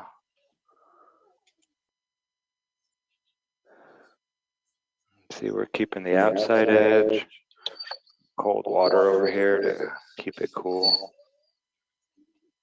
So somewhere in one of your settings, either one of you, maybe both, but I think there's an echo cancellation that should knock out one of those echoes that I'm hearing. Let me check. I think just because you're both in the same room with open mics, or one of you could just mute, that'd probably be a little bit easier. Yeah, I could do that. But then we can't hear you so well. So if you're talking. You got a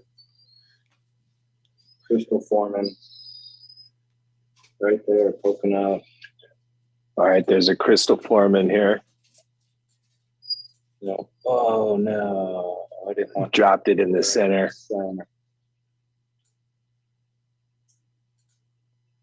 How come your tweezers won't melt? Bismuth has a very low smelting temperature. Okay. It's like 600 something degrees. The aluminum right here is like 1900, I think.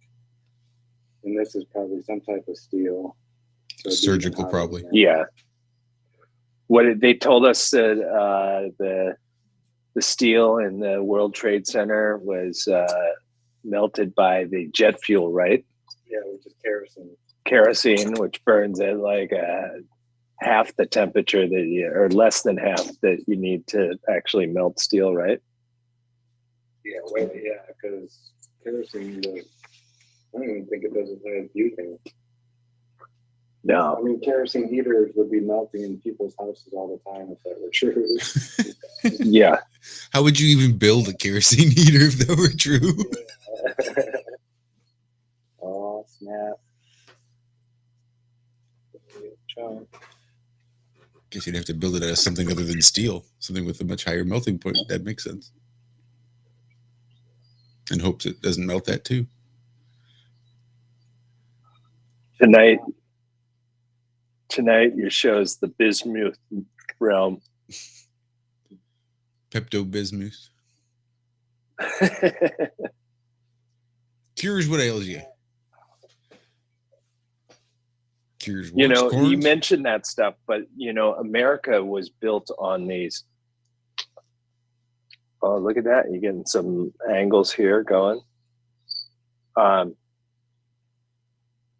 Like the old snake oil salesman, right? That would come into town and they'd have people in the audience that were shills, right? And they would basically sell a miracle potion, a potion that, you know, is going to take care of all of your, you know, there's so many things that in the medical system that were just like snake oil products that became the, you know, the mainstay, like Pepto-Bismol or all of these different things. You know, we come from a long line of towns that have been duped by traveling salesmen that came into town and they set up shop and they showed how they could cure this and that, and they got all the people to pay them lots of money, and then they'd leave town real fast. Oh, look at these.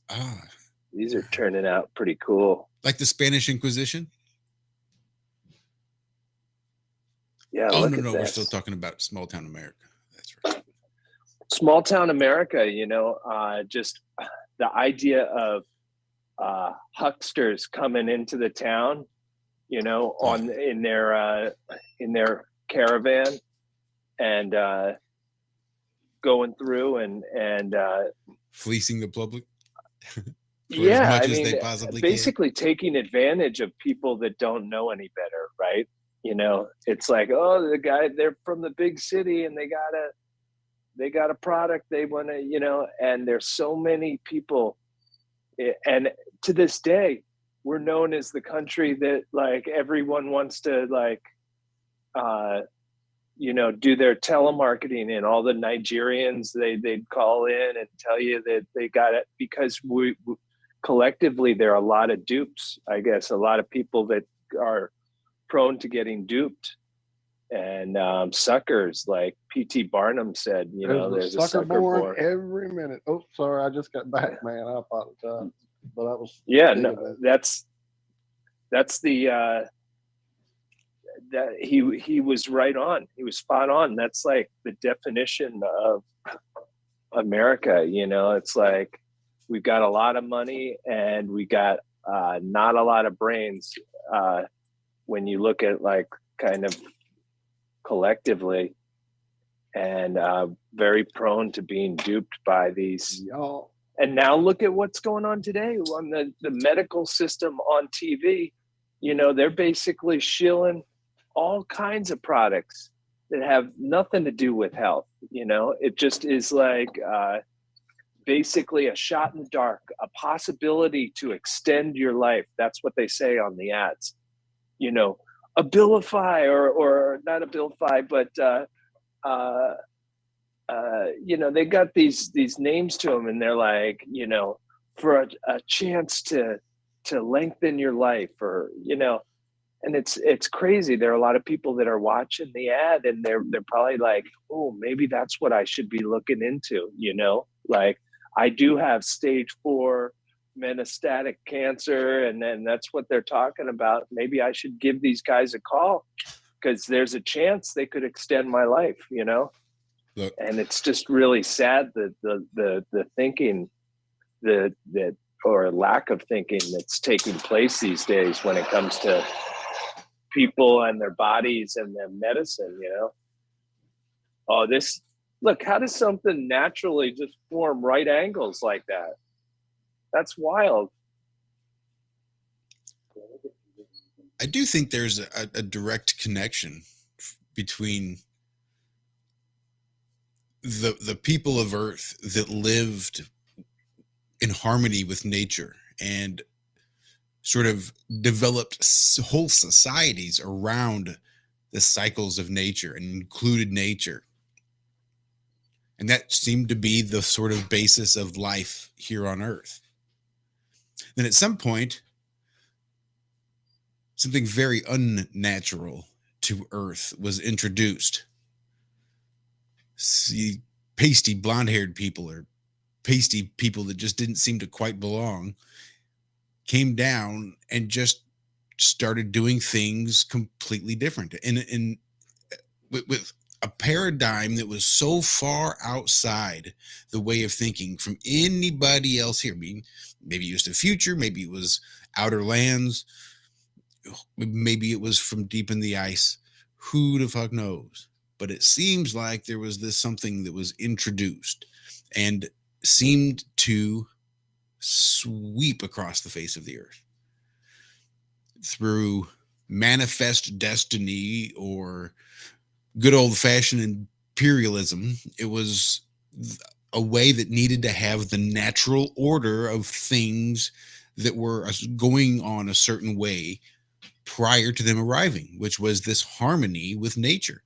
Were things perfect? No, but there was still a balance, that harmonious relationship with nature, because we all had to live here together. We were all equals. We were all here on Earth together at the same time. And that allowed for a certain amount of patience with other people, I think. But then this foreign white invasion seemed to come in and just sweep across the land. And with it came this idea of sort of a new religion where they could they could extend your life. They could cure what ails you, because by God, according to this new religion, there's a lot that ails you, my brother. There's a lot that's wrong with you. And there's a lot here that needs to be fixed and a lot that needs to be forgiven for. See all these things you need to feel guilty about, all these things that see how broken you are. And that's what we can fix. And then they fleece the public for as much as they can, and then they move on. And then they leave all these people that were that had started with a harmonious attempt at living with nature to just being naked and exposed and abused and alone with nothing, and still searching for something to fill that void that was taken from them, not once, but twice.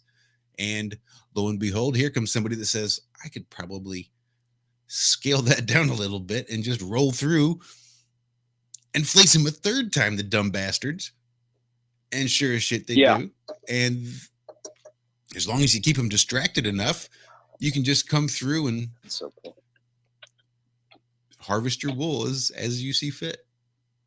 Yeah. You know, I mean, it's like a strain of evil at some point came along and was like, you know what, why don't you try to take advantage of your neighbor?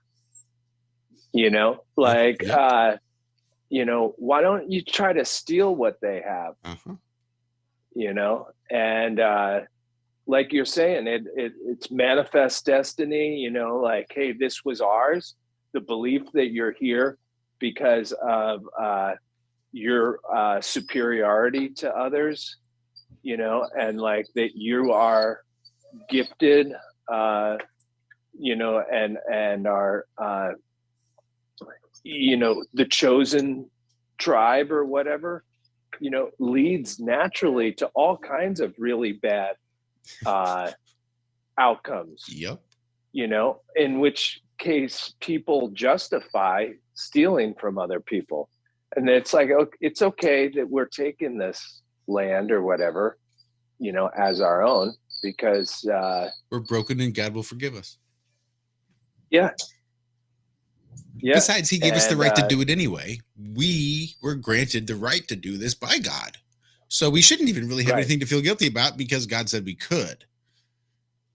It is our destiny. He said God told us. Yep, God told us to do it. And by the way, we were born imperfect, and good thing that, like, right when we're born, they snip the tip of that penis off, you know, because like then that makes us, that kind of corrects the mistakes that we were made with, you know. It's baffling to think about the generations of people that just like continue this thinking that, you know, we need all this in order to, you know, correct the mistakes that our creator made. You know, hey, these viruses are slipping past all of these defenses that we have in our body. These viruses like coronavirus, they're slipping through the cracks, and God didn't make an immune system that was strong enough for us. So guess what? We need to mask up, and we need to take vaccines and stuff like that so that we can, you know, take care of this, because God's not on our side. Not God. I mean, if you think about it, the whole pandemic is really taking us away from any kind of idea that you know, we have a creator that built an amazing machine that can take care of everything that it will be faced with in its lifetime, you know. And we talk about how the cosmology of a sphere Earth is taking people away from the creator. Well, the pandemic does the same thing. If you think about it, it just takes you away from the idea that, you know, God made you good enough into, like, maybe there is no God taking care of us. And that's why pandemics are happening. Yep. Because God's just not watching out for us. You know, it's all that kind of thinking that's going on now in people's heads. It's that illusion of control. That's what it is. Look, we can protect you. We can save you from sickness. Right. Just take the vaccine, and then you can, well, you still catch it. But if you take two, then, well, you're going to catch it and still spread it. Catch it. Okay, so take one, then the second, and then take a booster. But after the booster, you'll still catch it, you'll still spread it. We'll still need you to wear a mask, and you're still going to have to keep getting boosters. And make sure you document all this so that you can go ahead and go over the fuck you want. But remember, we can provide you. Do you know how hard it was to get you this scared with the media? Look, we can make you feel safe. We can control this. We can control nature. We can control the nature of human beings, because once you listen to us and comply with what we tell you to do, you don't have to worry about viruses anymore. Viruses will be a thing of the past. And all of a sudden, you don't have to worry about being sick. Unless you do. Unless, no matter what happens, people still will die. People will still get sick. Whether it's exosomes, whether it's viruses, things will happen to the human body that will cause it to break down, and they will die prematurely. Period. Yeah. We jump in 5-ton vehicles and drive 80 miles an hour down the highway. It's a wonder we're not all dead right this minute. Yeah. It's fucking dangerous to be a human being. It's fucking dangerous to stand up in your freedom and say, I take full responsibility for my actions, and motherfucker, I'm going to use them all. And then do it. It's dangerous. You could get hurt. You could die. That's what it is. That's what it means to be human, man. You got to have that fear. The fear of death is what gets the blood pumping, what gets the heart moving. That's what we need. That fear of death, that you're not going to be able to control it. And as soon as we stop realizing they're just bluffing, they have no authority. They don't get to step between me and God. God made me the way I am for a reason. And they don't get to intervene between that relationship between he and I. Because by God, he gave me the authority. And what little bit of authority he gave to me, I, for some reason, used some of it to create a government. And now that government's claiming authority fucking over everything. Over me, over God, over fucking Earth, over it all. And that shit just ain't right. Sorry.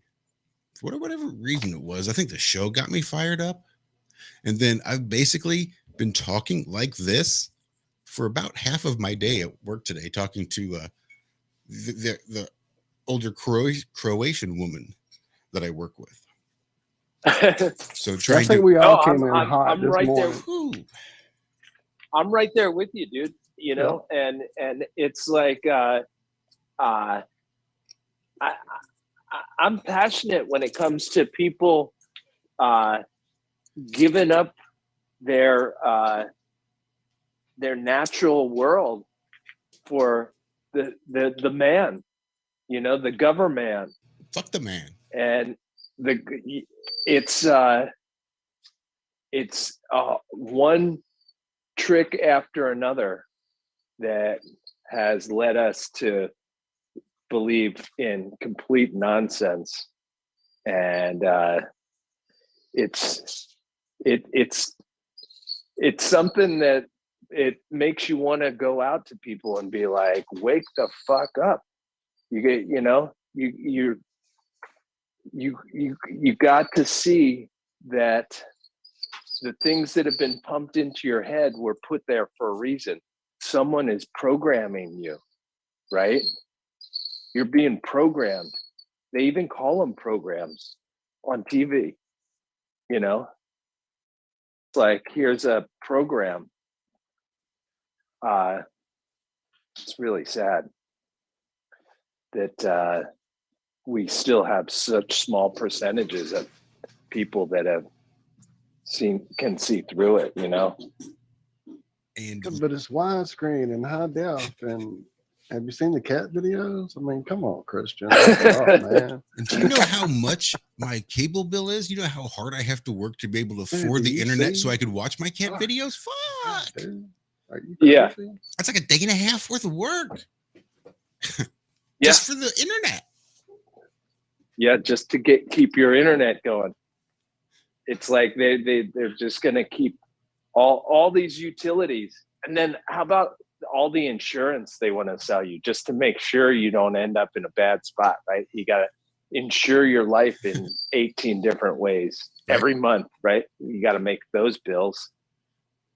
Yeah, what a great racket, right? Here. What a racket, yeah. You don't need all that liability, do you? Do you really want all that responsibility, all that freedom in your life? Here, just sign here. Sign here. Yeah. And we'll take some of that liability for you at a cost.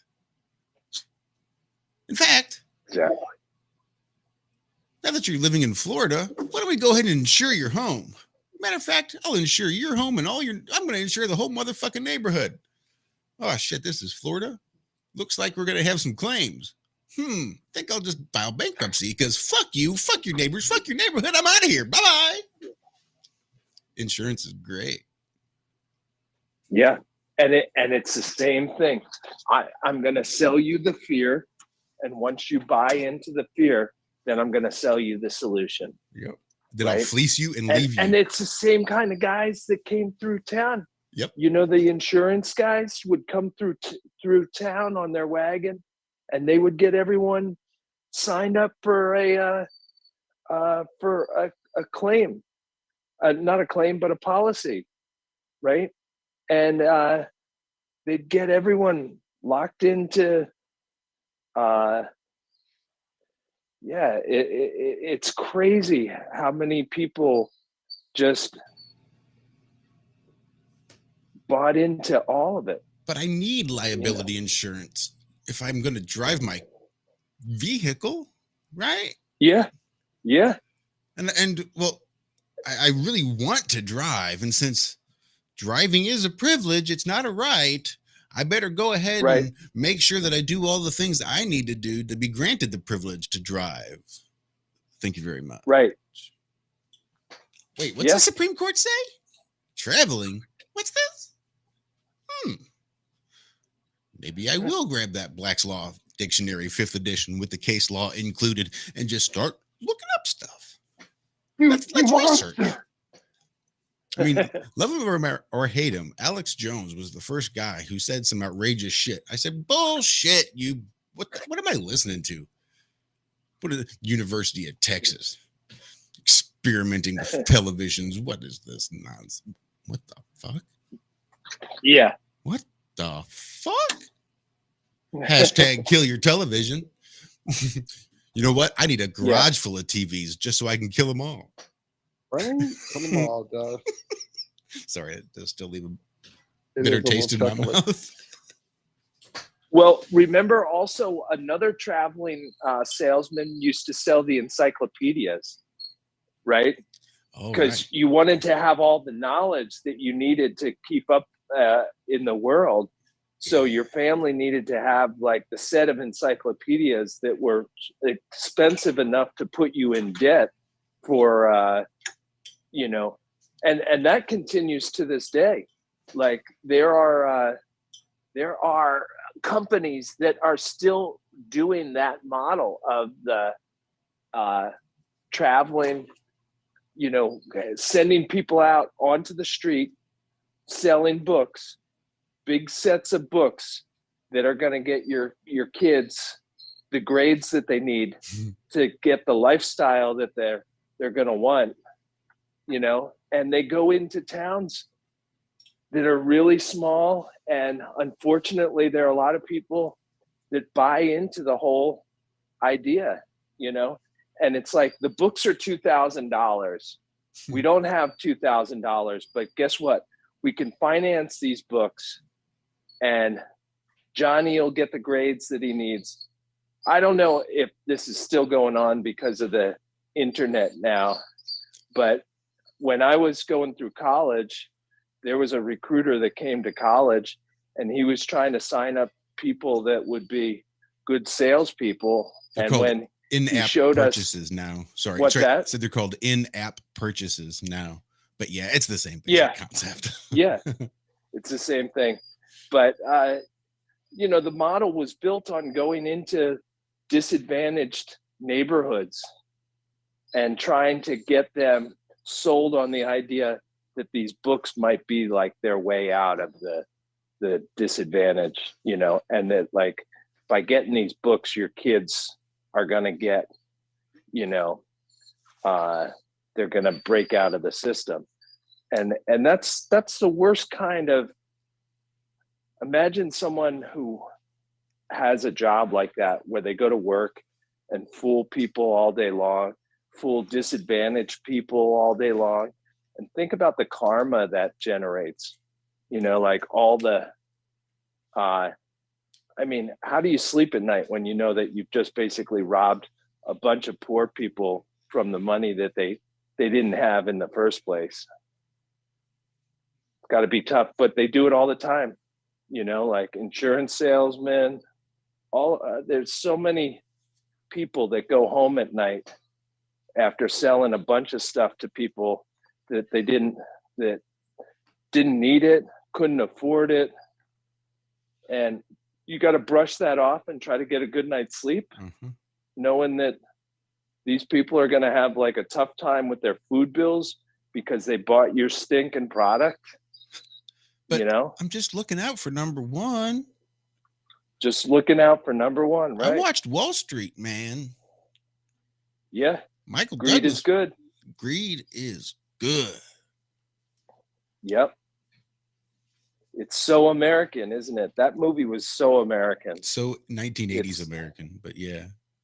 I mean, Yeah. I guess they've camouflaged just that it. concept of Wall Street It's been normalized. and greed. It was, and how people are okay actually in the age of the junk bonds and like leveraged buyouts. It was all built on this idea of buying a company that was, you know, had the right conditions, and then stripping all of the people of their hard-earned 401ks and everything like that, and trying to turn it around as an asset on Wall Street to make all their buddies from Harvard that they went to school with, you know, a fortune off of all of these, you know, average Joes that lost all their money over a leveraged buyout. And that was all considered, you know, classic American junk bonds, you know, LBOs. And they loved it. Wall Street, you know, they all the smiles that it created for all those people.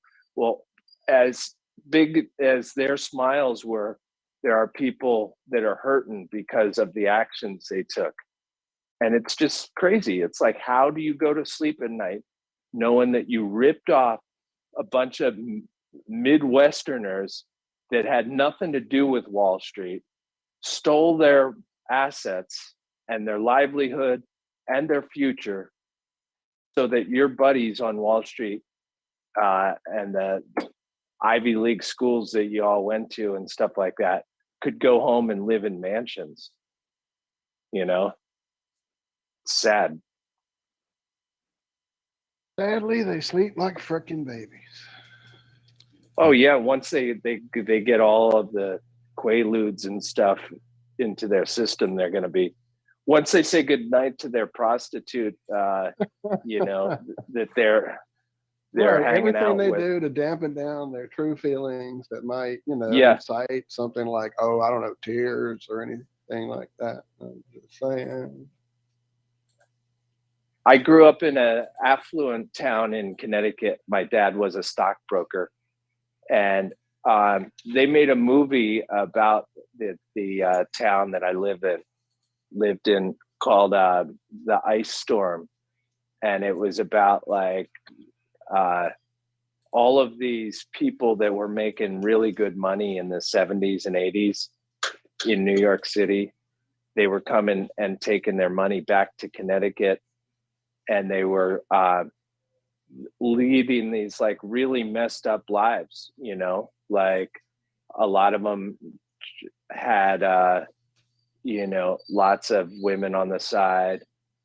They would have lots of parties, like key parties where the object is to just go to a party and then all Have the some ladies. No, I mean, Yeah. Well, there was lots of cocaine, that's for sure. But the ladies the wives would throw their keys into the bottom of the pool, and the men would go to the bottom and pull a key out, and whoever they ended up with, that's who they were going home with that night, you know. And lots of kids grew up with parents that had medicine cabinets full of you know, quaaludes and all kinds of stuff that these people were taking just to get along, you know, just to they had to be heavily medicated because of the probably because of the stuff that they were doing, you know. And so there led to a lot of kids that were really messed up, really you know, driving to school in their own brand new Porsche. And Sorry, guys, Just- I'm bothering Christian. That's why. no, I'm it's showing so his- cool, distracted dude. him. You are distracting him. What a That's fine. You got. I'm handing him crystals. Look, let me show you. Show us what. Yeah, show us what he's done there. If you can see, it Hang on, makes I'm trying to get back to an the big inverted screen. pyramid. Yeah, that's pretty nuts. And you know, it never even occurred to me until Cammy said that earlier about negative crystal, and I'm like, holy shit. Well, of course, that's what it So is. this is an indentation that looks like you're looking from the inside of a pyramid up to the top. I used to have a piece Okay. floating around here on my shelf, but I think it got knocked off and broke in pieces because it's kind of brittle if it falls from a good height. And it's got right angles. It makes a perfect like square, you know, for all the little steps in there. And the thing is, it's like Hold it about an Uh, inch or two out from where you are. Go out a little bit because it's fuzzy. There we go. Yeah, now you can see all the ridges and yeah. That's Wiggle a nice. little bit back and forth at that Wiggle, wiggle, distance, and you wiggle. can catch the steps in that because it makes the perfect stir steps in. Not they're your butt, Christian. remarkable. The crystal. Wiggle it. and start to get the Just a colors little on it. bit. If we had some different lighting to shine on it, I should Wow, flashlight there it you for go. you. Yeah, do you want me to bring this in if you want to put it under a microscope or something? I could. What? Yeah. Well, you guys, you know what? Yeah, definitely pick out have Zach make and give me his prettiest crystal, and I'll put it up on the screen. I have a microscope on my desk. All right, here. All right, Me like I'll bring you. this teamwork. in. What's up, Hanker Panker? He's leading the charge. Yeah, this has been What? long We just time a coming. Steady cam view. Get the long time coming. multiverse.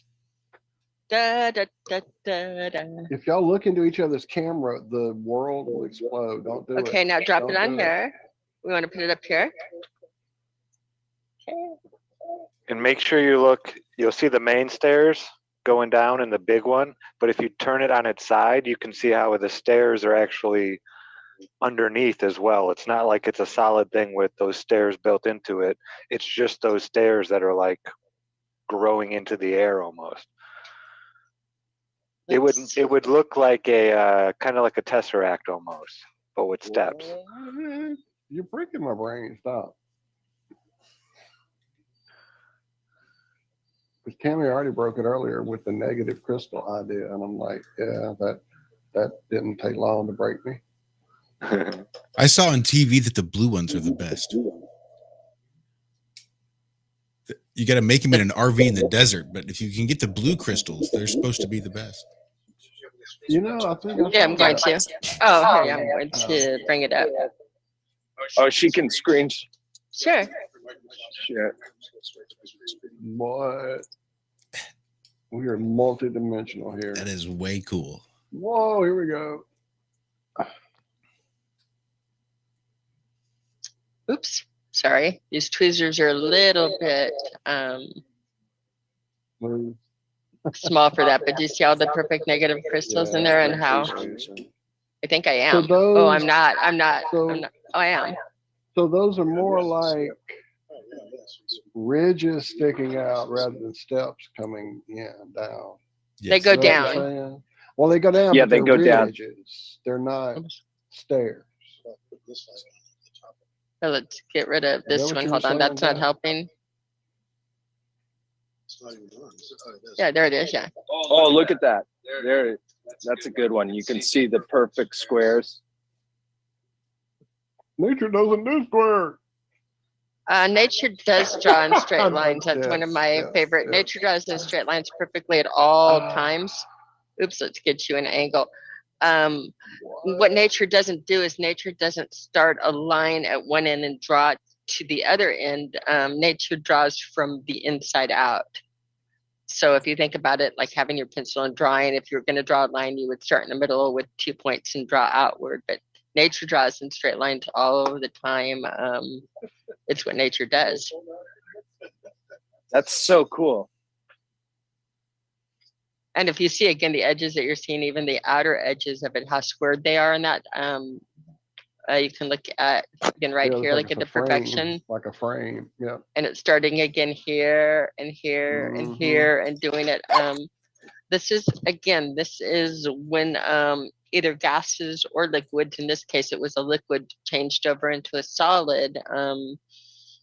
When things change into solids, if you maintain the temperature and they can do it naturally, they crystallize, they grow into perfect sacred geometry. And again, depending on the permeability of the item, this is, again, it's bismuth. So you're going to grow in a negative crystal. Normally, when you look at crystals, they're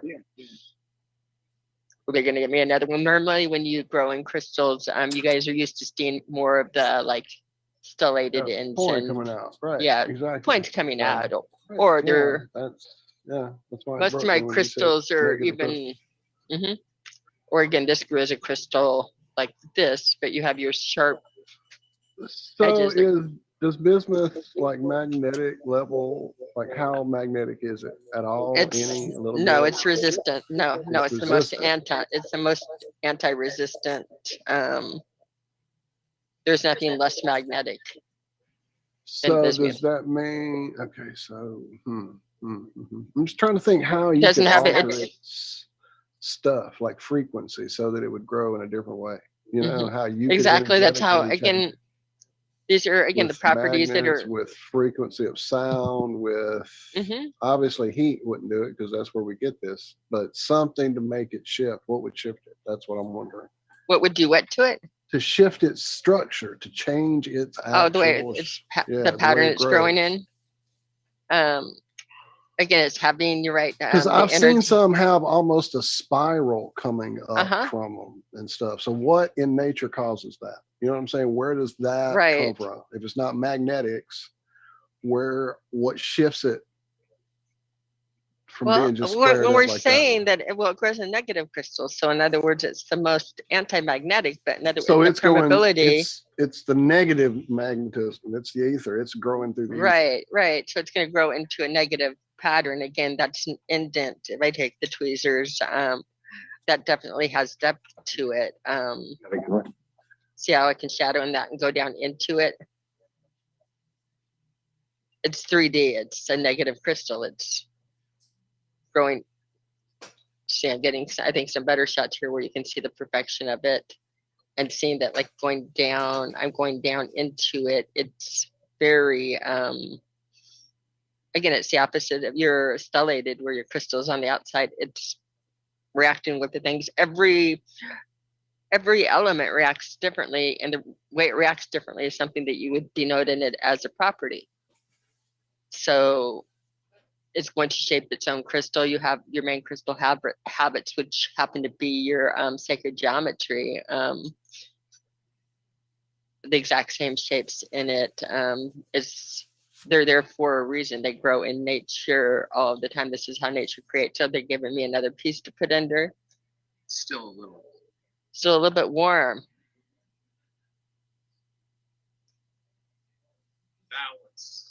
Did you see all of the, oh, this one's getting really cool. And we're getting all the colors. I had better lighting. There should be a good light right next to you.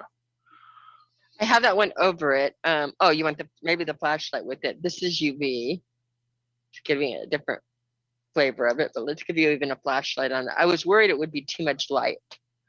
It's going to glare, I think, but we'll try.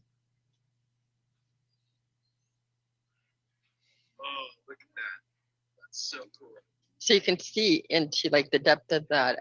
This is how we're always, I mean, we understand that humans grow and reproduce and how the cells divide and do this. And you look at how the plants grow and that, but nobody tells you that rocks grow, and all rocks grow, all solids grow.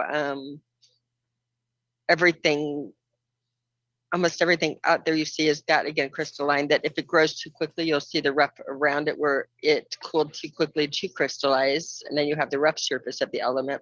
But when left to form on its own, look at the perfection. Good job. Good growing, Zach. Yeah, that one turned out all right. Uh-huh. I'm getting the hang of it now. It's been a while since we played with this stuff. And that was right. the first time I've used this crucible. Yeah, this is a whole new crucible and new equipment. I'm doing it from last time. And every time you do it, you get a little bit better at it, but you're starting to see, you know what, why don't we turn the lights on in the room, and it's going to help a lot. I'm in a dark room. I'm going to try the obvious.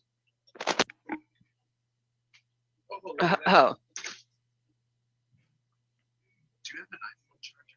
I do have an iPhone charger. There's one on the, unplug my phone in the and kitchen. if you see the corner of the one farthest to the left, you can see how it's growing down.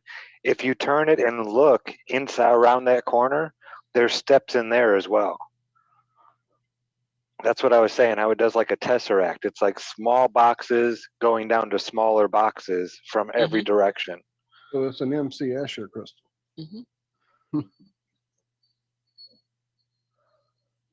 So cool. Yeah, that's pretty awesome, y'all. Pretty awesome.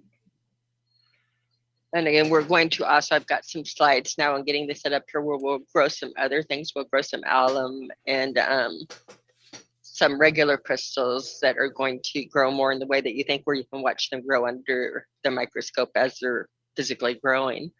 Something that, again, I've been accumulating all the little pieces and parts for, so we can do this. Very fun. Well done, Zach. Yeah, I'm Yeah, just he's right in there, mesmerized as you move the baby light girl. around. I'm just hypnotized. It's just crazy. Here, we'll hit it with the double lights. Yeah, that's very cool. Whoa. Whoa, that's awesome. Yeah, that's pretty awesome. Nature is amazing. And yeah, I want people to look at rocks more, watch. They are growing all around you at all times. This is not something that stopped. If you go play by a river, look for roots that are petrifying why the tree is even growing near the water banks, and that you'll find it. Things like to happen around water, because again, if you remember, it's going liquid to solid is one of the major ways you're going to get the crystals. Again, you can do it, gas to solid like snowflakes, but finding liquid supplies is a good, and again, heat around volcanoes, around different things like that, or again, warm springs, you're going to hit a lot of it going on. At Yellowstone, the trees are fossils underground while they're alive on top of it. It doesn't take hundreds of years. It's happening all around you. Things are constantly growing. If you don't believe me, look at if somebody makes a hill of dirt by a construction project and drives away from it for 6 weeks. Look what it looks like in 6 weeks. It's completely covered. It looks like it's naturally a hill there. Things happen a lot faster than they're telling us. And they know this. I mean, we know this as far as in gemology, and that we can grow crystals, all of the crystals, diamonds, and that in laboratory. Diamonds, by the way, grow best under low atmospheric pressure, not high. It's kind of a problem with the history books. But And makes that's you not wonder what about they Lucy in the tell sky us. with. That's not what they tell us. The way they use high pressure in the elements is, think about it this way. And think about snowflakes growing and this growing. You stay, Hank. Think about if you had your pure carbon, and if it had to grow really rapidly and quickly, so it cooled very quickly and grew quickly, you're going to have your graphite the way, and think about having long tinker toy sticks. So grow something with these long tinker toy, grow a grid, grow your little squares. Now, if you had a diamond, you have the same elements, that the temperature stayed at a different temperature, the conditions were differently, and it got to grow in much more compact.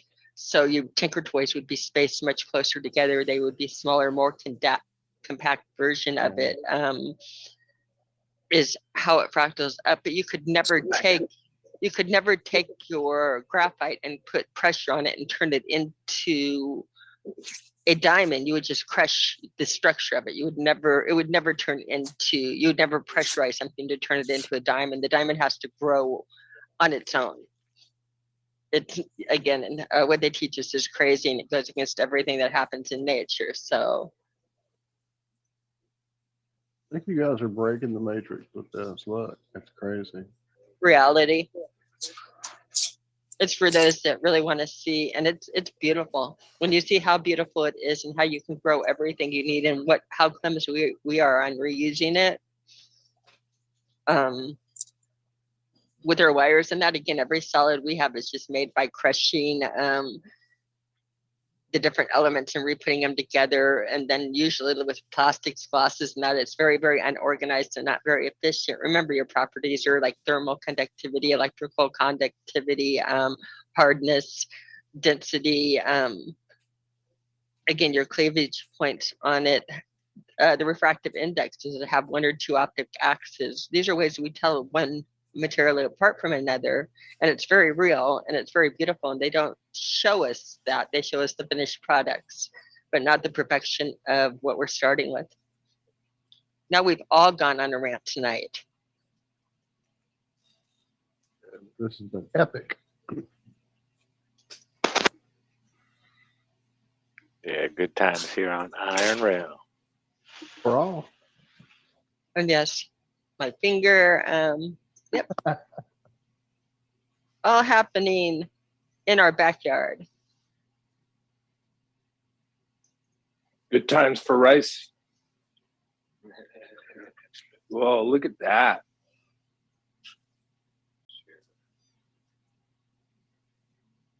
No, it's got some crazy colors in there. Yeah, Bismarck, it goes through all the colors of the rainbow, and depending on what temperature or how quickly it cools off determines what color it'll be at the end.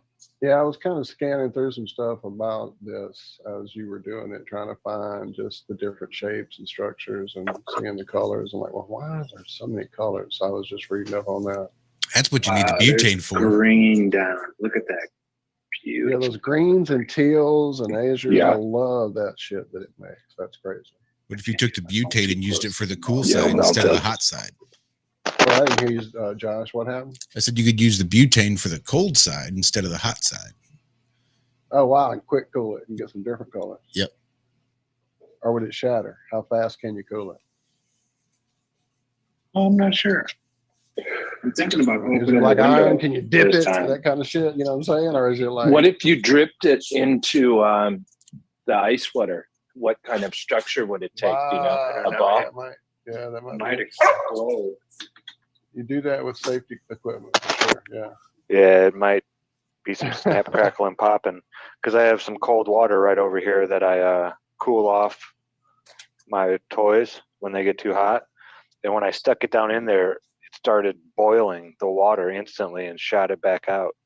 So yeah, you got to be real careful with this stuff, putting anything cool around it. What if A it was lot of just like energy there. cool air versus so you like you have maybe dry ice above it, and as that dry ice hits the air, it's going to drop and have it just drop right on the bismuth, so that cold air is falling onto the bismuth. Yeah, that's kind of what you want. You want it to, but the thing is, you don't want the edges to cool. Oh wow, No. you see that the whole thing is moving, the whole top. I see a lot of crazy different like patterns and lengths and shapes online. So there's definitely an art to it. To make it do what you Wow, want it to, I'm guessing. look You at know, that. To make these weird shapes they've made. Wow, that's nuts. And it's just going to change colors right here. Yeah, I actually saw a disc of bismuth shaped into an Aztec calendar. Is what I Wow. was shaped while I was looking, and it was kind of like Look, that it's the color. map. I'm sorry. Yeah. Zach made the world map on the bismuth disc. I'm the map, Accidentally I'm the created map, true I'm the We map, found I'm it. the There's map. your I'm egg. It reflected There's up, your- up on the garage ceiling and back down onto the bismuth disc. I love it. Yeah. And there's that pesky underside they keep looking for. Wow, that is so cool. Get Bob to see if it's spinning. Michelle, I'm not tell spinning, Ceiling I'm Fan Man, spinning. tell everybody over Uh-oh. there we said hi. You guys have fun over there. Yes, I'm totally not even in the chat anymore. I popped in for about half a second and had a guitar pedal conversation. Then I saw the videos and got back out. What? I come back and Lucky is talking about Randy Rhoads. I'll have to stop because y'all are going to get me lost again. Wow. You're melting the world. Watching creation And happen. you've got us all, this is like somebody building a campfire and everybody just sits around and stares at it. Somebody talk, get a guitar or something.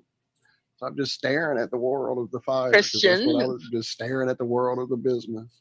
Christian, Yeah. sing for us, honey. Sing for us. Yes, rock. I was just thinking though, this could be a series that Zach starts, like smelting the realm.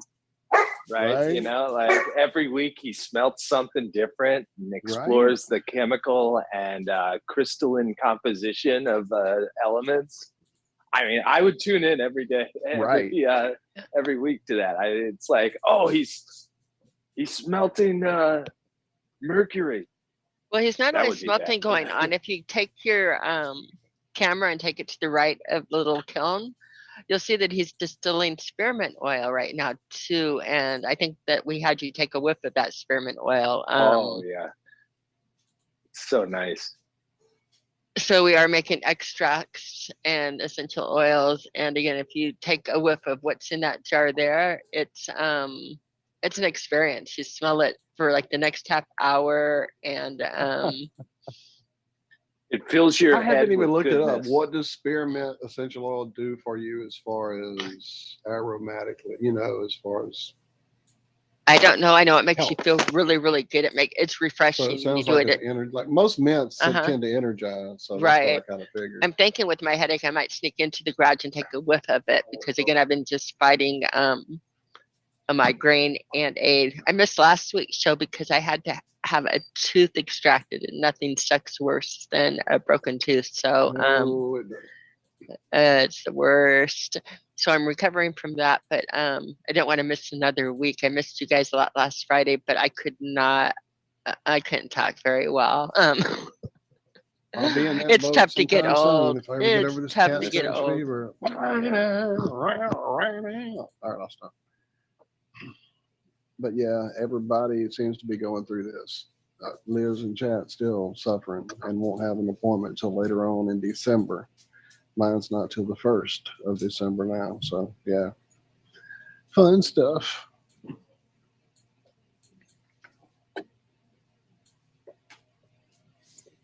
It's not fun stuff at all. So I'm sorry y'all are going through it. I'm so glad that they were able to get me in a dentist. It was I think I called on a Monday and they got me in on a Wednesday, so it wasn't so bad here. Looks like a topographical map. I know, doesn't it?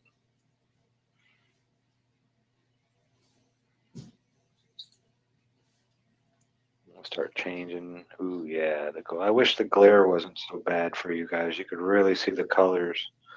Watch your phone. You're cooking it pretty good. Melt it.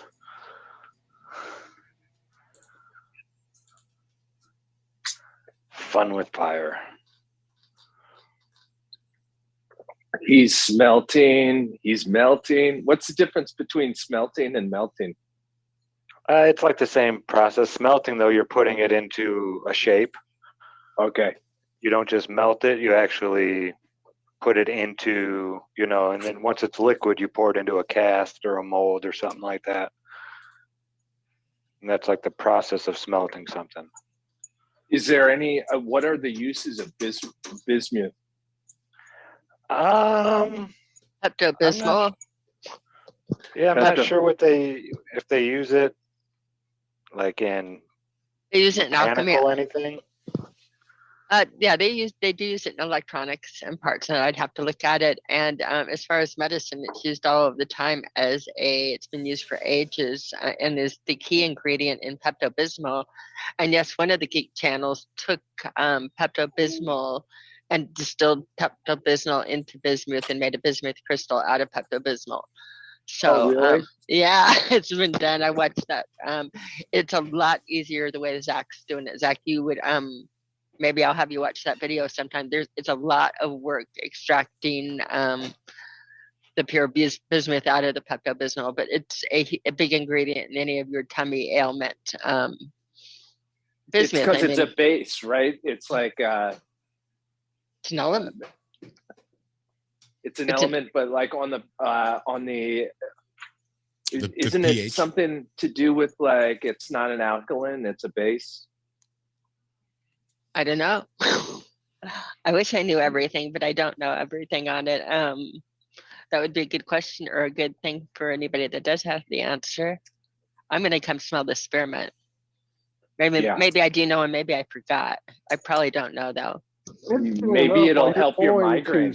Smell the spearmint. I was like looking up the etymology there of smelt because I know there's also a fish reference that's spelt the same way. And now smelt and you're smelling, and it's also backed up by the original being something to do with smelling. And yeah, it's kind of nuts. And then there's spelting, right? Which has to do with seeds or something like that. Spelted. That's correct. Sir. That's a grain, yeah. That's another show. Another show we're gonna be spelting. right. Let Josh get started, and then we'll have something to spelt with. Oh, I'm started, baby. I got 3 beautiful little plants downstairs. That's awesome, dude. Yeah, how tall are they? They're just like they are just out of the dirt. Yep. Like last night there were 2 that you could see out of the dirt. The other one still had the seed up on top of the shell. So if you knew what to look for, you could find it, but it was real hard. It was camouflaged real good in the dirt. And then, yeah, when I woke up this morning, they were all 3 just alive and praying. I guess one still had the shell on it, but I knew it would pop off eventually. So I'm pretty sure if it's not off now, it's going to be by the morning time. So We shall see. This peppermint oil, it's gonna help your migraine. Just let that seep in. Let me do a hit after you. Oh yeah, that is so good. It tastes too fresh now. Yeah, just all your sinuses, just Permeates your mouth, your everything. Oh, that's good stuff. Okay, back to my headphones. We're My past- headphones don't reach here. also headphones give you headaches, right? Oh yeah, well they do me anyway. That's why I can't do camp. I have to shove something in my head. I used to love cans too growing up, but now they just irritate me. Yeah, they're a pain in Yeah, the ass. it's Well, I'm wearing them. slight pressure on the head. All the constant pressure doesn't take much to give you that headache. Being a wearer of glasses also makes it a little uncomfortable. So Oh yeah. that wasn't an issue when I was younger. So that's probably part of it too. Squeezing into the temples, those squeeze into your ear, and yeah, the whole 9 yards. Yes, Look at that THC. blue. THC Jack, those are my auto Oh, goes. that's really cool. That's what those are. It's cooling now. Mm-hmm. It's interesting that it decided to bring out the blue when it started cooling. Yeah, as it goes through the cooling cycle, it'll keep changing colors. And then depending on how quickly it's cooling, it'll stay that color. Yeah.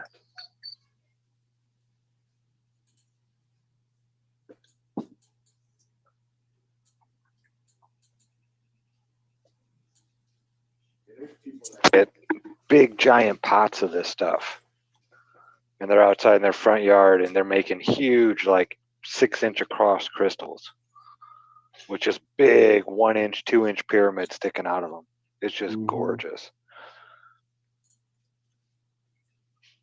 That's Yeah, some of the crazy stuff I was seeing, scanning through pictures, just trying to get different ideas of how they grow, and I saw some crazy ones, huge. Hey. Yeah. Are you still looking at bismuth crystals there, Walt? I am. I have the page. I could go to it. Yes, ma'am. Jack, They're the one beautiful. right there in the middle is actually a photo period. Since I spent 4.5 months growing out 2 big, beautiful, bouncing baby boys, I thought maybe I'd try to give my hand at growing out a girl this time. Seemed like a good idea.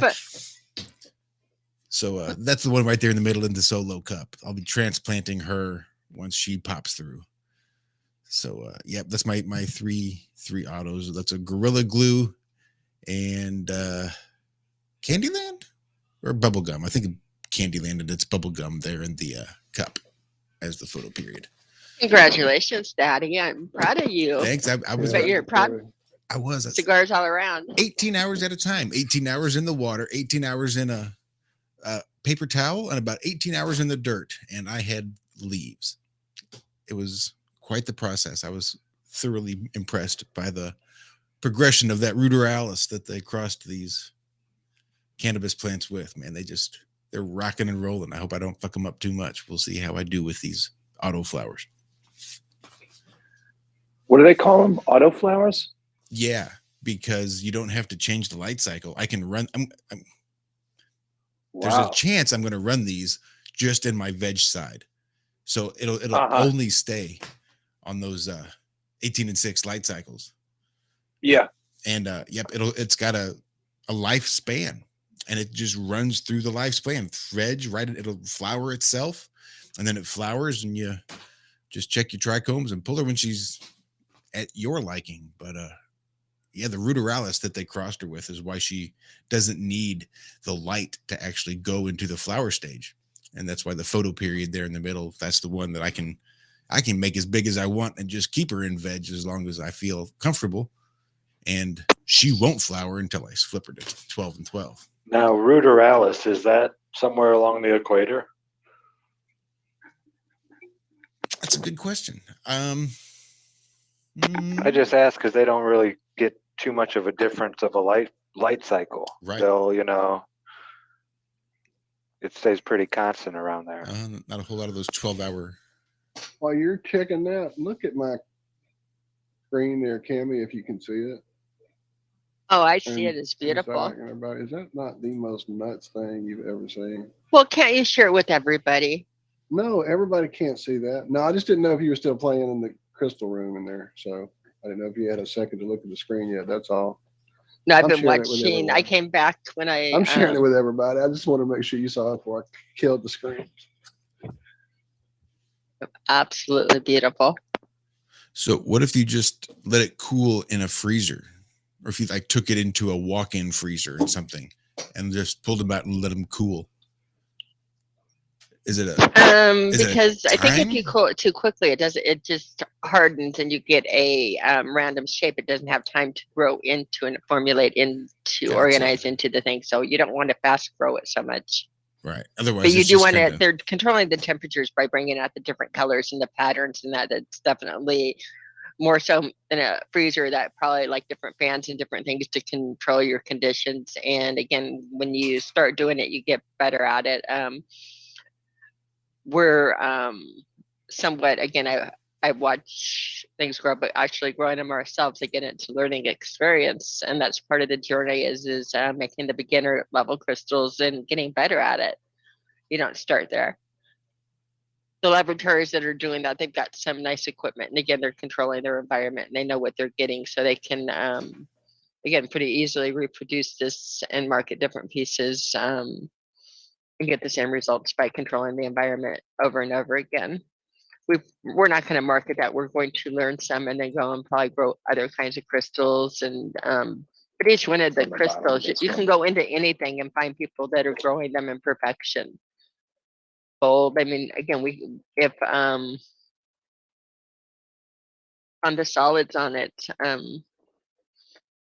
grows in the ground, we can pretty much make a replica of it above ground, usually using a platinum crucible heat. And again, it's a environment controlled, the element what's there. If the temperature and all the components are there, solid rocks grow. I mean, it's just the way it works. Reality, what they don't teach us.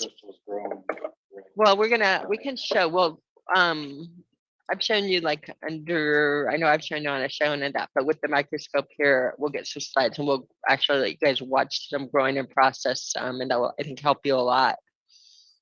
I could bring up a No, I was talking about these. these ones that you don't get to watch These as much business because ones, because they're not transparent. The ones that we're going to watch grow, we're going to watch grow start from seeds. They're going to grow a little bit slower than your bismuth is, and we're going to be able to watch them grow microscopically. Laying on a slide, not getting a finished product like you, but you'll get to see it, because we want on the slide be able to hold the conditioner of all the elements like you would in a crucible.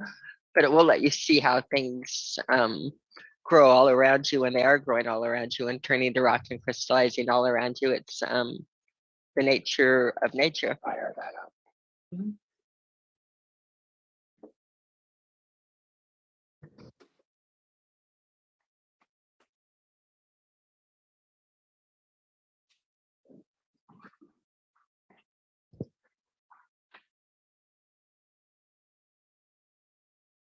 Nature is amazing. Uh-oh. Okay, Haskell in the chat's got something about the pro-science movement. Science doesn't even follow the rules of language. It puts the I before E after C. Yeah. The sciences, what we toss together and call science, is again a mixture of reality and a mixture of complete made up, again, ways that you would have to make up in order to, because in reality we're not on a spinning water ball. Keep in mind, and if you want to be a good scientist, your job is to find something that works that could make being on a spinning water ball through space real. And so they create imaginary shit because you have to. Not because they're bad, but because you're like, well, this is happening, so it has to be happening somehow. We have to invent components to make it happen. What I'm doing is I'm not inventing any new pieces or anything. I'm just working with things as they work, and so it's a different type of science. I hope it's okay. I call it pro reality, just like pro flat Earth. It's part of the flat Earth. I think it's been completely hidden from you on how crystals and rocks grow, the memories they retain in them, the fact that even the rocks do cry out. It's part of the lie that we've been sold, and they go out of their way to completely enforce a wrong picture of how crystals grow. And that makes you wonder, why the deception, if not there, the feeling that if you squash a piece of coal hard enough, you're going to get a diamond, that they grew millions of years ago underground, and that it's all over with, and that you mine for them. And again, the entire way that we think of crystals and the reality that we know about crystals are two different things. So why do they hide it? Why do they teach us so differently? Why do you, when you go to National Geographic and order a crystal growing kit, why do you get a glass mold that you make a glass and you pour it into a mold? Crystals make those shapes all by themselves. They're not molded. They're not unorganized, poured into and frozen into place like an ice cube or something else that you heat up and solidifies that. They pull out the shapes themselves. Why don't we know this? National Geographic, they at the lowest levels, at the youngest levels, they're duping kids into believing fake stuff. Exactly. It's I know those kids they're teaching us wrong. about. Yeah. And it never made sense. Like, it's like you're just pouring into a mold that is like shaped like a crystal, I guess, and saying that that's crystal making. Yeah, that doesn't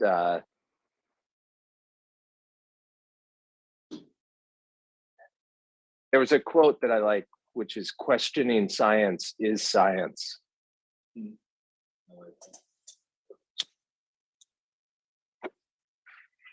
I'm going to try to do that thing I did last time. We get a big chunk out.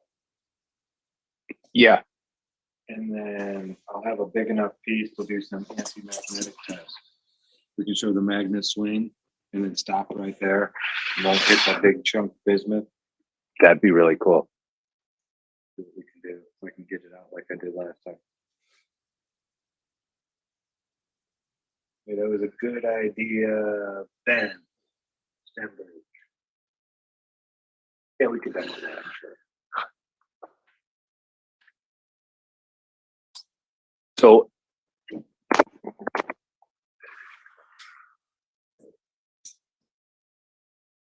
it will prevent a magnet from like getting close to it. So is it repelling? It's diamagnet. It just is it's not like it's going to push the magnet back away. It's just going It's to not that strong of a, it's just a permeability. It's not a force. Yeah. It'll slow its acceleration and pulses before it hits the business. There's lots of cool videos. Aluminum will do it, copper will do it. If you get a big plate and you hang a magnet hanging there, plumb right like an inch away from the plate. Yeah. And then you pick it up to 90 degrees and drop it, it won't hit that plate. That's amazing. That force will come flying down and then just dampen right before it hits it. Zach, I think we hear you talking through Christian speed, so that was pretty good. Nice and well work together. Yeah, that's through my earbud.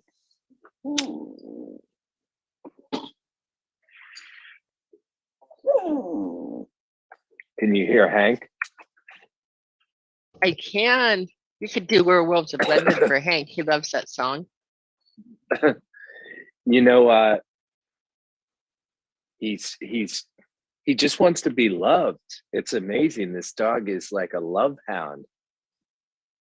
Hank is just like all over me. Yes, you're a good boy. You know that?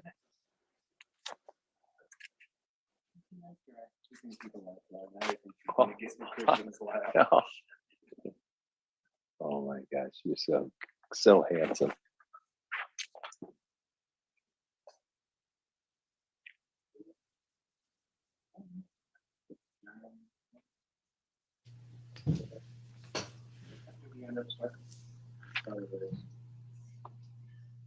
I don't think you're on.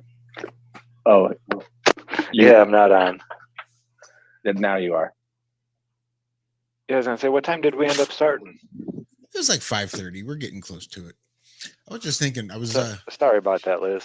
mentioned in chat that I was thinking about maybe starting like a little grow vlog for the channel and doing just That'd be awesome. let everybody watch me try to become cannabis self-sufficient. Yeah, dude. We could have how about like it's like all trees on the flat earth or something. I don't know. We could have a bunch of growers come in and just chit chat, and we could probably get a little bit of content out of it and just throw it up here on Iron Realm. That'd be really cool. That would, be another show that I'd be tuning in to watch a lot. I could do like just a weekly walkthrough of here's what I did and here's where we've come this week, and then go and call somebody that grows and talk to them about this particular week of growth and hints, tips, tricks, hacks, things like that. Yeah. You could make a video book, kind of like the pregnancy book, what to expect when you're expecting. What to expect when you're expecting. I dig Nice. it. Yeah. That is what it is really for you. You could make it even, what to expect when you're expecting. You mind if I steal that, Cammie? I think you should. I may have to. I'm sure they may already have something similar to it copywritten somewhere. Uh-huh. But yeah. Let's see.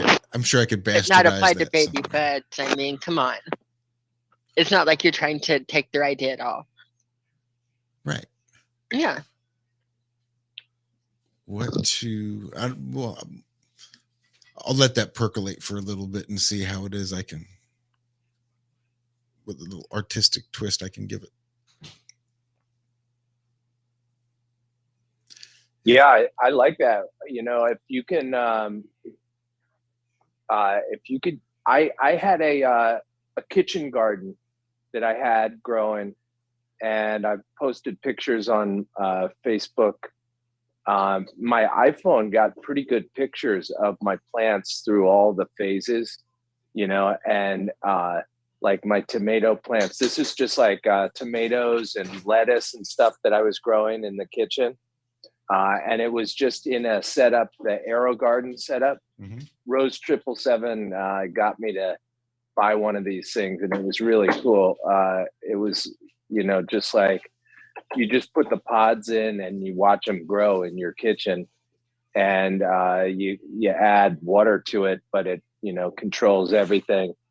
And it was really cool. I enjoyed actually keeping a log going on Facebook of where they were at day 7, day 14, and throughout the whole year. I mean, I was growing cherry tomatoes, and I had a bevy of tomatoes growing in my kitchen that kept me eating them. Like, for the entire cycle of the plant was about a year long. And for a good portion of that, I was just like had more cherry tomatoes on there than I could eat. It was cool. Yeah, Yeah. tomatoes love growing here. Next year, I think we're going to plant a few less tomatoes. But yeah, they went crazy here as well. They were abundant. The cherry tomatoes, the other tomatoes, we had tomatoes and shared with everybody. And they're still producing right now. And I know that we should be having our freezers anytime, but yep, beautiful thing. Love it. Yeah. So ours still out I on the got vine right me now. a big giant chunk of bismuth now. Do you? Ooh, a bismuth egg. It's called a Big Smith. So I'm gonna stand that thing up straight, and I'll hang the magnet there, and then see if it'll swing and hit it. As soon as it cools off enough for me to touch it. I don't know. Do we have a magnet, Cammy, somewhere? We do. I don't know we your have bit. Yeah, hundreds. your bismuth is not going to do it as well as your copper. Your copper is going to do much better with that as far as repelling it. I thought business was the most anti-paramagnetic. It's the most paramagnetic, but it's going to be the less permeability, but the copper is actually going to have a repellent quality. So it's going to have almost, think of bismuth as a neutral permeability. That is so cool. And so think of color copper as blue. being able to repel it. Like if you take your copper, you take a big enough So copper plate. bismuth doesn't induce a electromagnetic current. Nope. It's a different animal. Think of it as the most neutral, not as the most.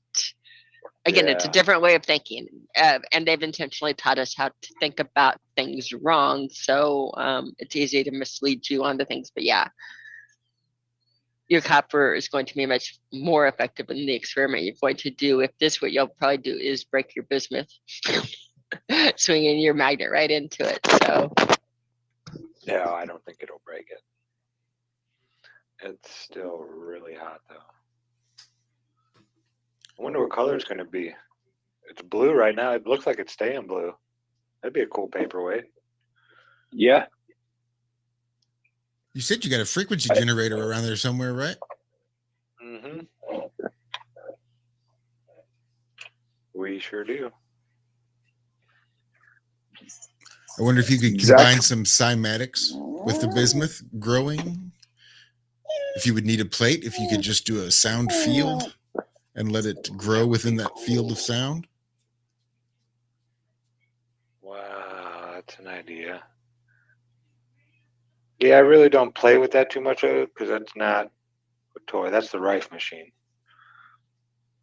And I would hate to have to buy another one of those. Yeah, just because it's so awesome at what it does. Healing. Yeah, it seems, again, you're using it for healing, and we don't want to blow out the circuits or anything on it with playing. I feel you. I'm looking for my bag of magnets, Zach. I'm not quite sure which bag they're in. It's a red bag. In a bag. Yeah, I've been saving up copper, and I've been looking at smelting things and then pouring them, casting them into like wood. And I have I think this is a 2 kilogram graphite crucible. And I bet I could get enough. I've been collecting copper. And if I get enough, I could make a nice big chunk of copper.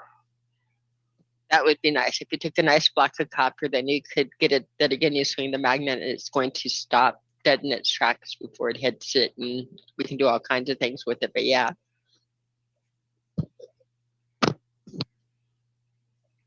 that's next week's show. Yeah, the smelting realm. Next week's show. Yeah, if you're really interested, Martin Liedtke's son does a show. Welsh dragon smelting, Welsh dragon metals. I gotta find it. I gotta look it up now. But he smelts everything. He actually goes and shows you him tearing apart. He'll do microwaves or he just tears everything apart. Wow. And then smelts it all. They'll say, in these old toaster ovens, the little wires they use are this special kind of metal. Right. So you go and just rip it. You throw the rest away, but you keep the. Yeah. And then they'll smelt it. Today we're smelting a toaster.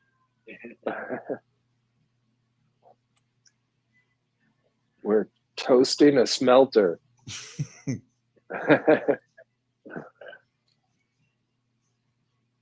All right, everybody. I'm going to take the headphones off and say good night. It was a pleasure to be here. And thank you for having I missed you all. Thanks for having me back. The headphones on a long time now, and keep one as long as you want from here, but I'm out. Thank you so much, Cammie, and thank you for letting me come on over here and hang out with you guys. I hope you're feeling better. Oh, anytime, Christian, and I'll probably again. It's like a back onto my, something wrong with my back where it goes up my neck into my head, type of thing. So I'll feel better when I get the headphones off. So I'm just going to come back and join you in the garage and watch you grow crystals. I'm not going very far. I'm still here. You don't have to leave. Okay, I got that. All right. So I thought you might be turning in. I hope your head gets better. Me too. Thanks, Walt.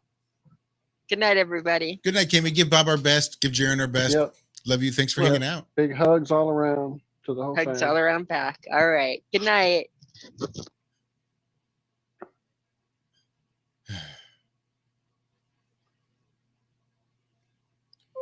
Once upon a time, you could just click on the fella's little icon there in the chat, and they could go to their channel. They don't do that anymore.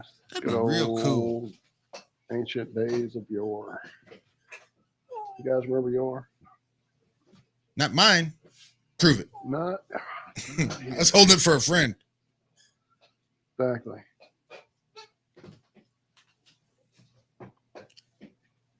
Now there's people in chat asking. Any thoughts on the eclipse? No. I mean, it happened. No clue what the moon is. I went out and looked at it. Got some really shitty pictures of it. That's really where I'm at this point. I can see how people would be fucking scared. I can see how it would be one of those large things that would affect a society that wasn't expecting it. If we didn't know about eclipses and we weren't be able to build it up for a week, and it just. I know. I think it was Dawn this morning saying her husband, who doesn't normally notice things like this, said it looked to him like something was in front of the moon. Not that the Earth was casting a shadow on the moon, but that something was in front of the moon. One of those crappy pictures I took actually looks like some kind of weird. Here. Let me see if I can show it. I didn't even want to use it for the show pic this morning because it was so bad, but it's a real quick. Let me just show it. That's it. Let's see. This may be it. Nope, that's not good. Let me just get it out and I'll show you all the crap. So that's one of the first crappy ones I took. Oh, wow. Yeah, that's crappy. Yeah. Thank you very much. I did my best.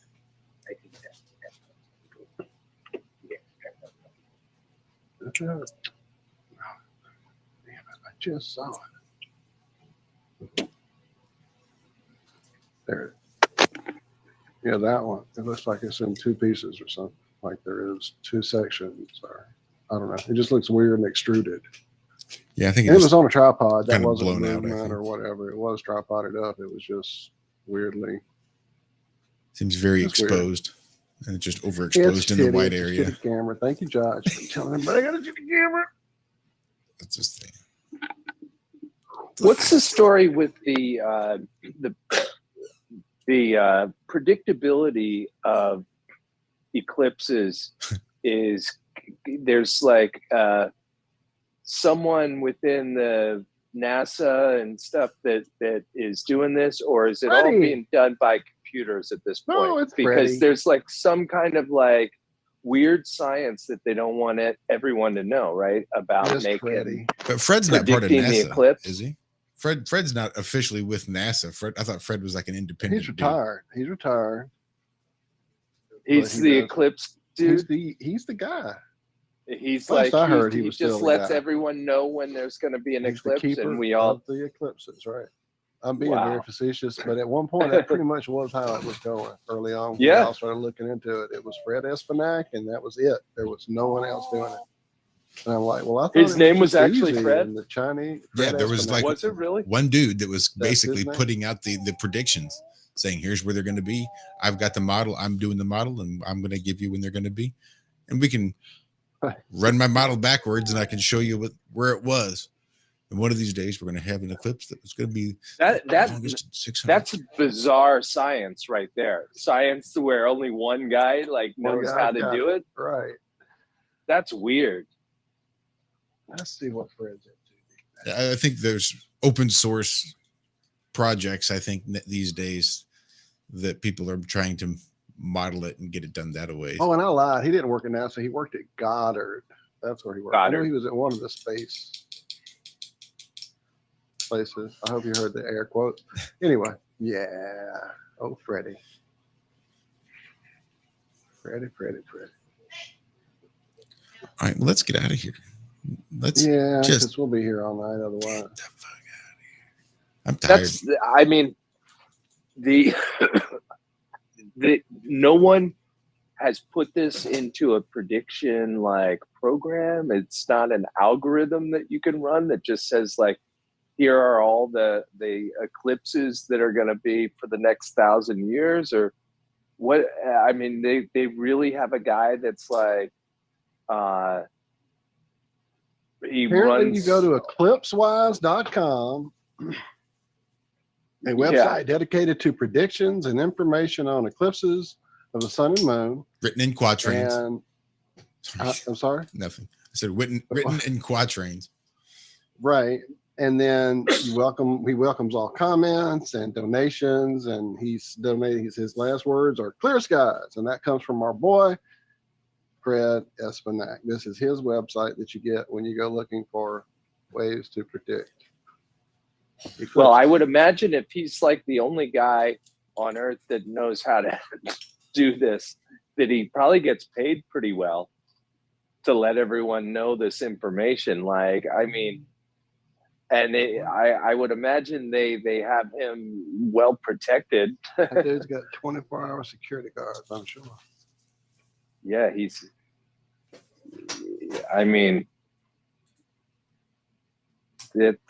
so he's got data for all 224 eclipses occurring in the 21st century in a book you can pick up now. So he's already got it planned out from 2020 to 2045. It's laid out. Fred's got you covered. You just buy the book. Oh, wait, we have to share this one. Do they stop eclipsing after 2045? We've got to share this one. This is the top of the page there where we see the 2023 and the 2024 eclipses that are doing, interesting things across a certain area. I wonder what's under that X in Texas. All my exes live in Texas. Anyway. Doesn't it seem like don't get me started. I'll do it. You could see how in the past someone could dupe the population by saying this one guy is magical and he will predict, or he'll make something happen in the sky. And, he bases his prediction and then he comes up with when it's going to happen. And then everyone bows down to him as the great wizard that knows the heavens, or something like that. You could see how that talent being the only guy that knows how to do this would that's got to be a story that they're feeding us that there's people wouldn't fall for such things like that, Christian. I mean, I've never personally sat in a room full of grown-ups all turning and thanking a bust of a science fiction writer and went, what the fuck am I in? I need to run from these people. That never happened. Anybody can be duped into any freaking thing. I think that seems to be a theme tonight. Yeah. Duping and smell. Okay, so Texas, I'm trying to find what it is. It is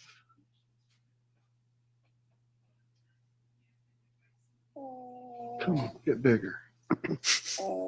It's right outside of San Antonio is where it'll be crossing. Just to the west of San Antonio, well, a little northwest of San Antonio.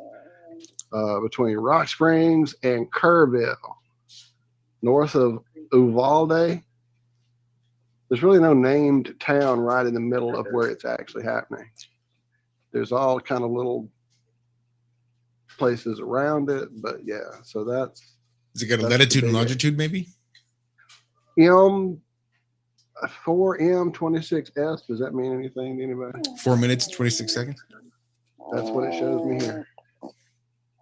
Oh no, the cats are back. Just fed them to get them off of me. Laughlin Air Force Base is nearby. Coinkadinkily. I'm sure. No, that's not a head. That's not a plaything. That is headset. You can't have it. I will get it. So yeah, get ready for the next big solar event. So if we add the big crosshatch from 2017, I wonder what that adds to it. What kind of symbol that'll make? Maybe a compass and square, perhaps. I don't know. Yeah, So they're really just drawing lines on our land up from above. Sometimes the chemtrails, I think that's what they're doing, because they're definitely some pentagrams and stuff that I've seen them make up in the sky, Maybe they're just having fun. And I think the pattern of the eclipse is called the Soros cycle. I remember correctly. Solar cycle? Soros. Soros cycle? Yeah. Interesting.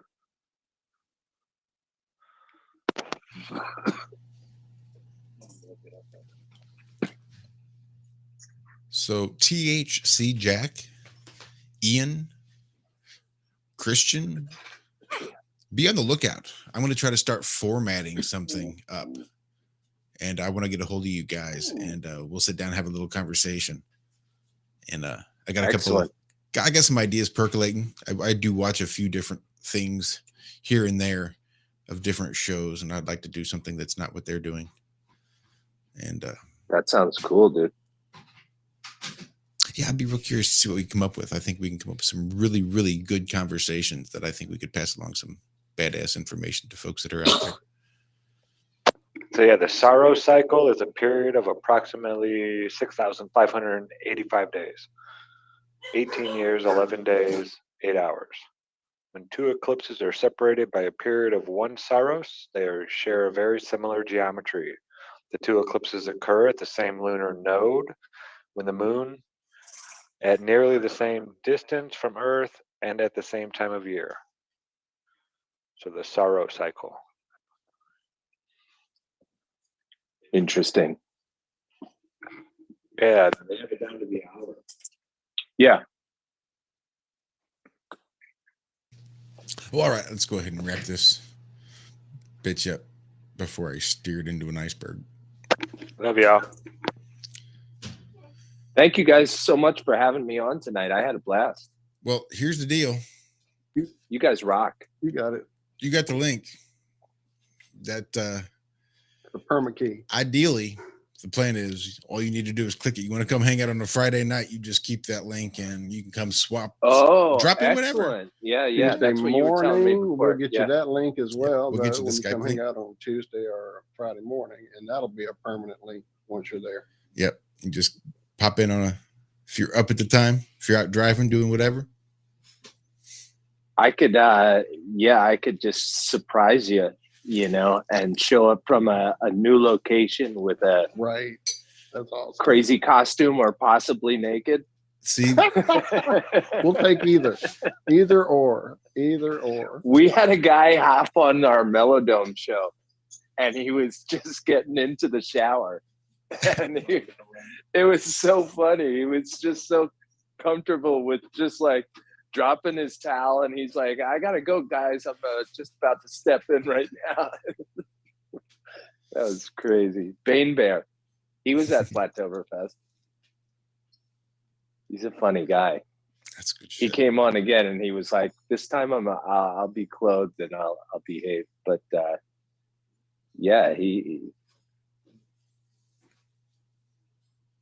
we got some good callers, that's for sure. And now that I have this link, it'll be cool. I can, I know where to go on Fridays. Absolutely, man. Absolutely. Unlike a rescue dog, that's one of those things that I thoroughly enjoy is just the spontaneousness of these links and the ability for people just to pop in at any time. Because Yeah, again, we are so unstructured that I love the idea of just a comet coming in out of nowhere, just surprising everything. So you've got it. Yeah. That's the plan. So you use it whenever you'd like. It's an open invitation. That's awesome, guys. I had a blast, and I'll definitely do it again. This is we've done this show before. How many times have I been on this show? Like 3? 3, I think, is right. Yes. I was gonna say, At at least least a couple 2. before this, wasn't Yeah. it? Uh-huh. So, yeah. Yeah. This ain't your first Yeah, rodeo. you guys are. And I'll hit up Louisiana in the springtime. Please That'll be do, on man. the Please tour do. schedule, right? Good schedule. There We'll you do go. a rockin' flat Earth meetup, Hell yeah. and you know how many good maybe Louisiana-based folks play music and stuff. We could have a rockin' like There's a couple Mardi there. Gras, Flatty Gras. Flatty Gras. You know, St. Louis does a pretty good Mardi Gras too. I'm just saying. They got a nice big This is circle also drive and a true. place You to are the park a other trailer one. if you Right. need. You guys are the other one. So yeah, if you're ever passing through St. Louis, hit me up. You can rest and recuperate Awesome. and chillax. I know That sounds great. Candy, And, I Spy NASA Lies. I took will me be up on it. taking this show on the road, and I look forward to seeing lots of faces out on the road. It's going to be a good time. I'm envious. I am definitely Hey, envious. boy. That's so much Where you at? potential that you're just heading straight Yeah. into. I love it. I love it. Yeah, it definitely is. I've been doing this since September now, and so far it's been really enjoyable, and I've been able to do my streams. I did get a notification that I'm exceeding my hotspot data because I'm in a campsite that doesn't have Wi-Fi throughout the whole campsite. So I'm actually using my phone for the live streams, and just like I'm using it as a hotspot. But That get a lot of fast. places that I go will have good internet. We'll be able to live stream these meetups, and like I said, using Dave Weiss's friend finder, we can send messages out to everyone within a region, and just let people know that we're going to be getting together and congregating and fellowshipping and everything like that, and making music hopefully as well. That's So, awesome. We're ready for it, my friend. Thank you so much. Heck yeah. My Everybody pleasure. in chat, thank you all. I saw all the nice messages. Thank you, THC Jack. Thank you all for the care and the concern. Shout out to everybody dealing with health issues right now. I know there's a lot of us out there. So just keep sending that love back and forth. The more you get it, send it out even more stronger than you got it. So love you all. Thank you all for being here and hanging out with us. That's it. Awesome. Feel better, Cammy. Love you. Zach, you're a nut, dude. Love what you're doing with that bismuth. Keep doing it. I'm right here. I'm playing with I'm just hitting it with the flame now, that big chunk, to try to change the colors on top. It's looking Whenever you pretty start cool, playing dude. with the magnets with it, video it, please. I want to see it. Yeah, forest. Here you go. Here's Or what even I'm maybe some playing with. Josh, hey, This Dixie. guy- Good luck with the ladies. This guy is the best in the bismuth. He definitely is the man to see. But you have to be careful because, as the one tooth wonder Tom Cruise will tell you, it's risky bismuth. Well, TCB, baby. TCB, take care of business. Thank you very much. We could do this all night long. Oh, you guys are funny. We love you guys. Thanks for hanging out with us on a Friday. Awesome. See ya. Thank you Thanks, so much, man. Christian. Make sure you give our best to Austin, who I know will be listening Yes. back to this at some point. Yes, love you, Austin. Take care, brother. And here's a little bit of that funk from Musicians for Truth. Love you, baby.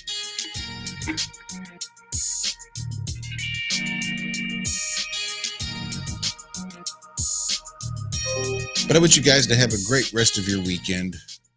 There's an earthquake here in Missouri. So if the fault line starts acting up and I get swallowed by the Mississippi River, I love y'all. Just for no particular reason. But be good. Love you. Be well. Love you too. And keep your snorkel handy just in case. Those Great Lakes might just drain right down to the Gulf of Mexico. You never know what's going to happen. Love you guys.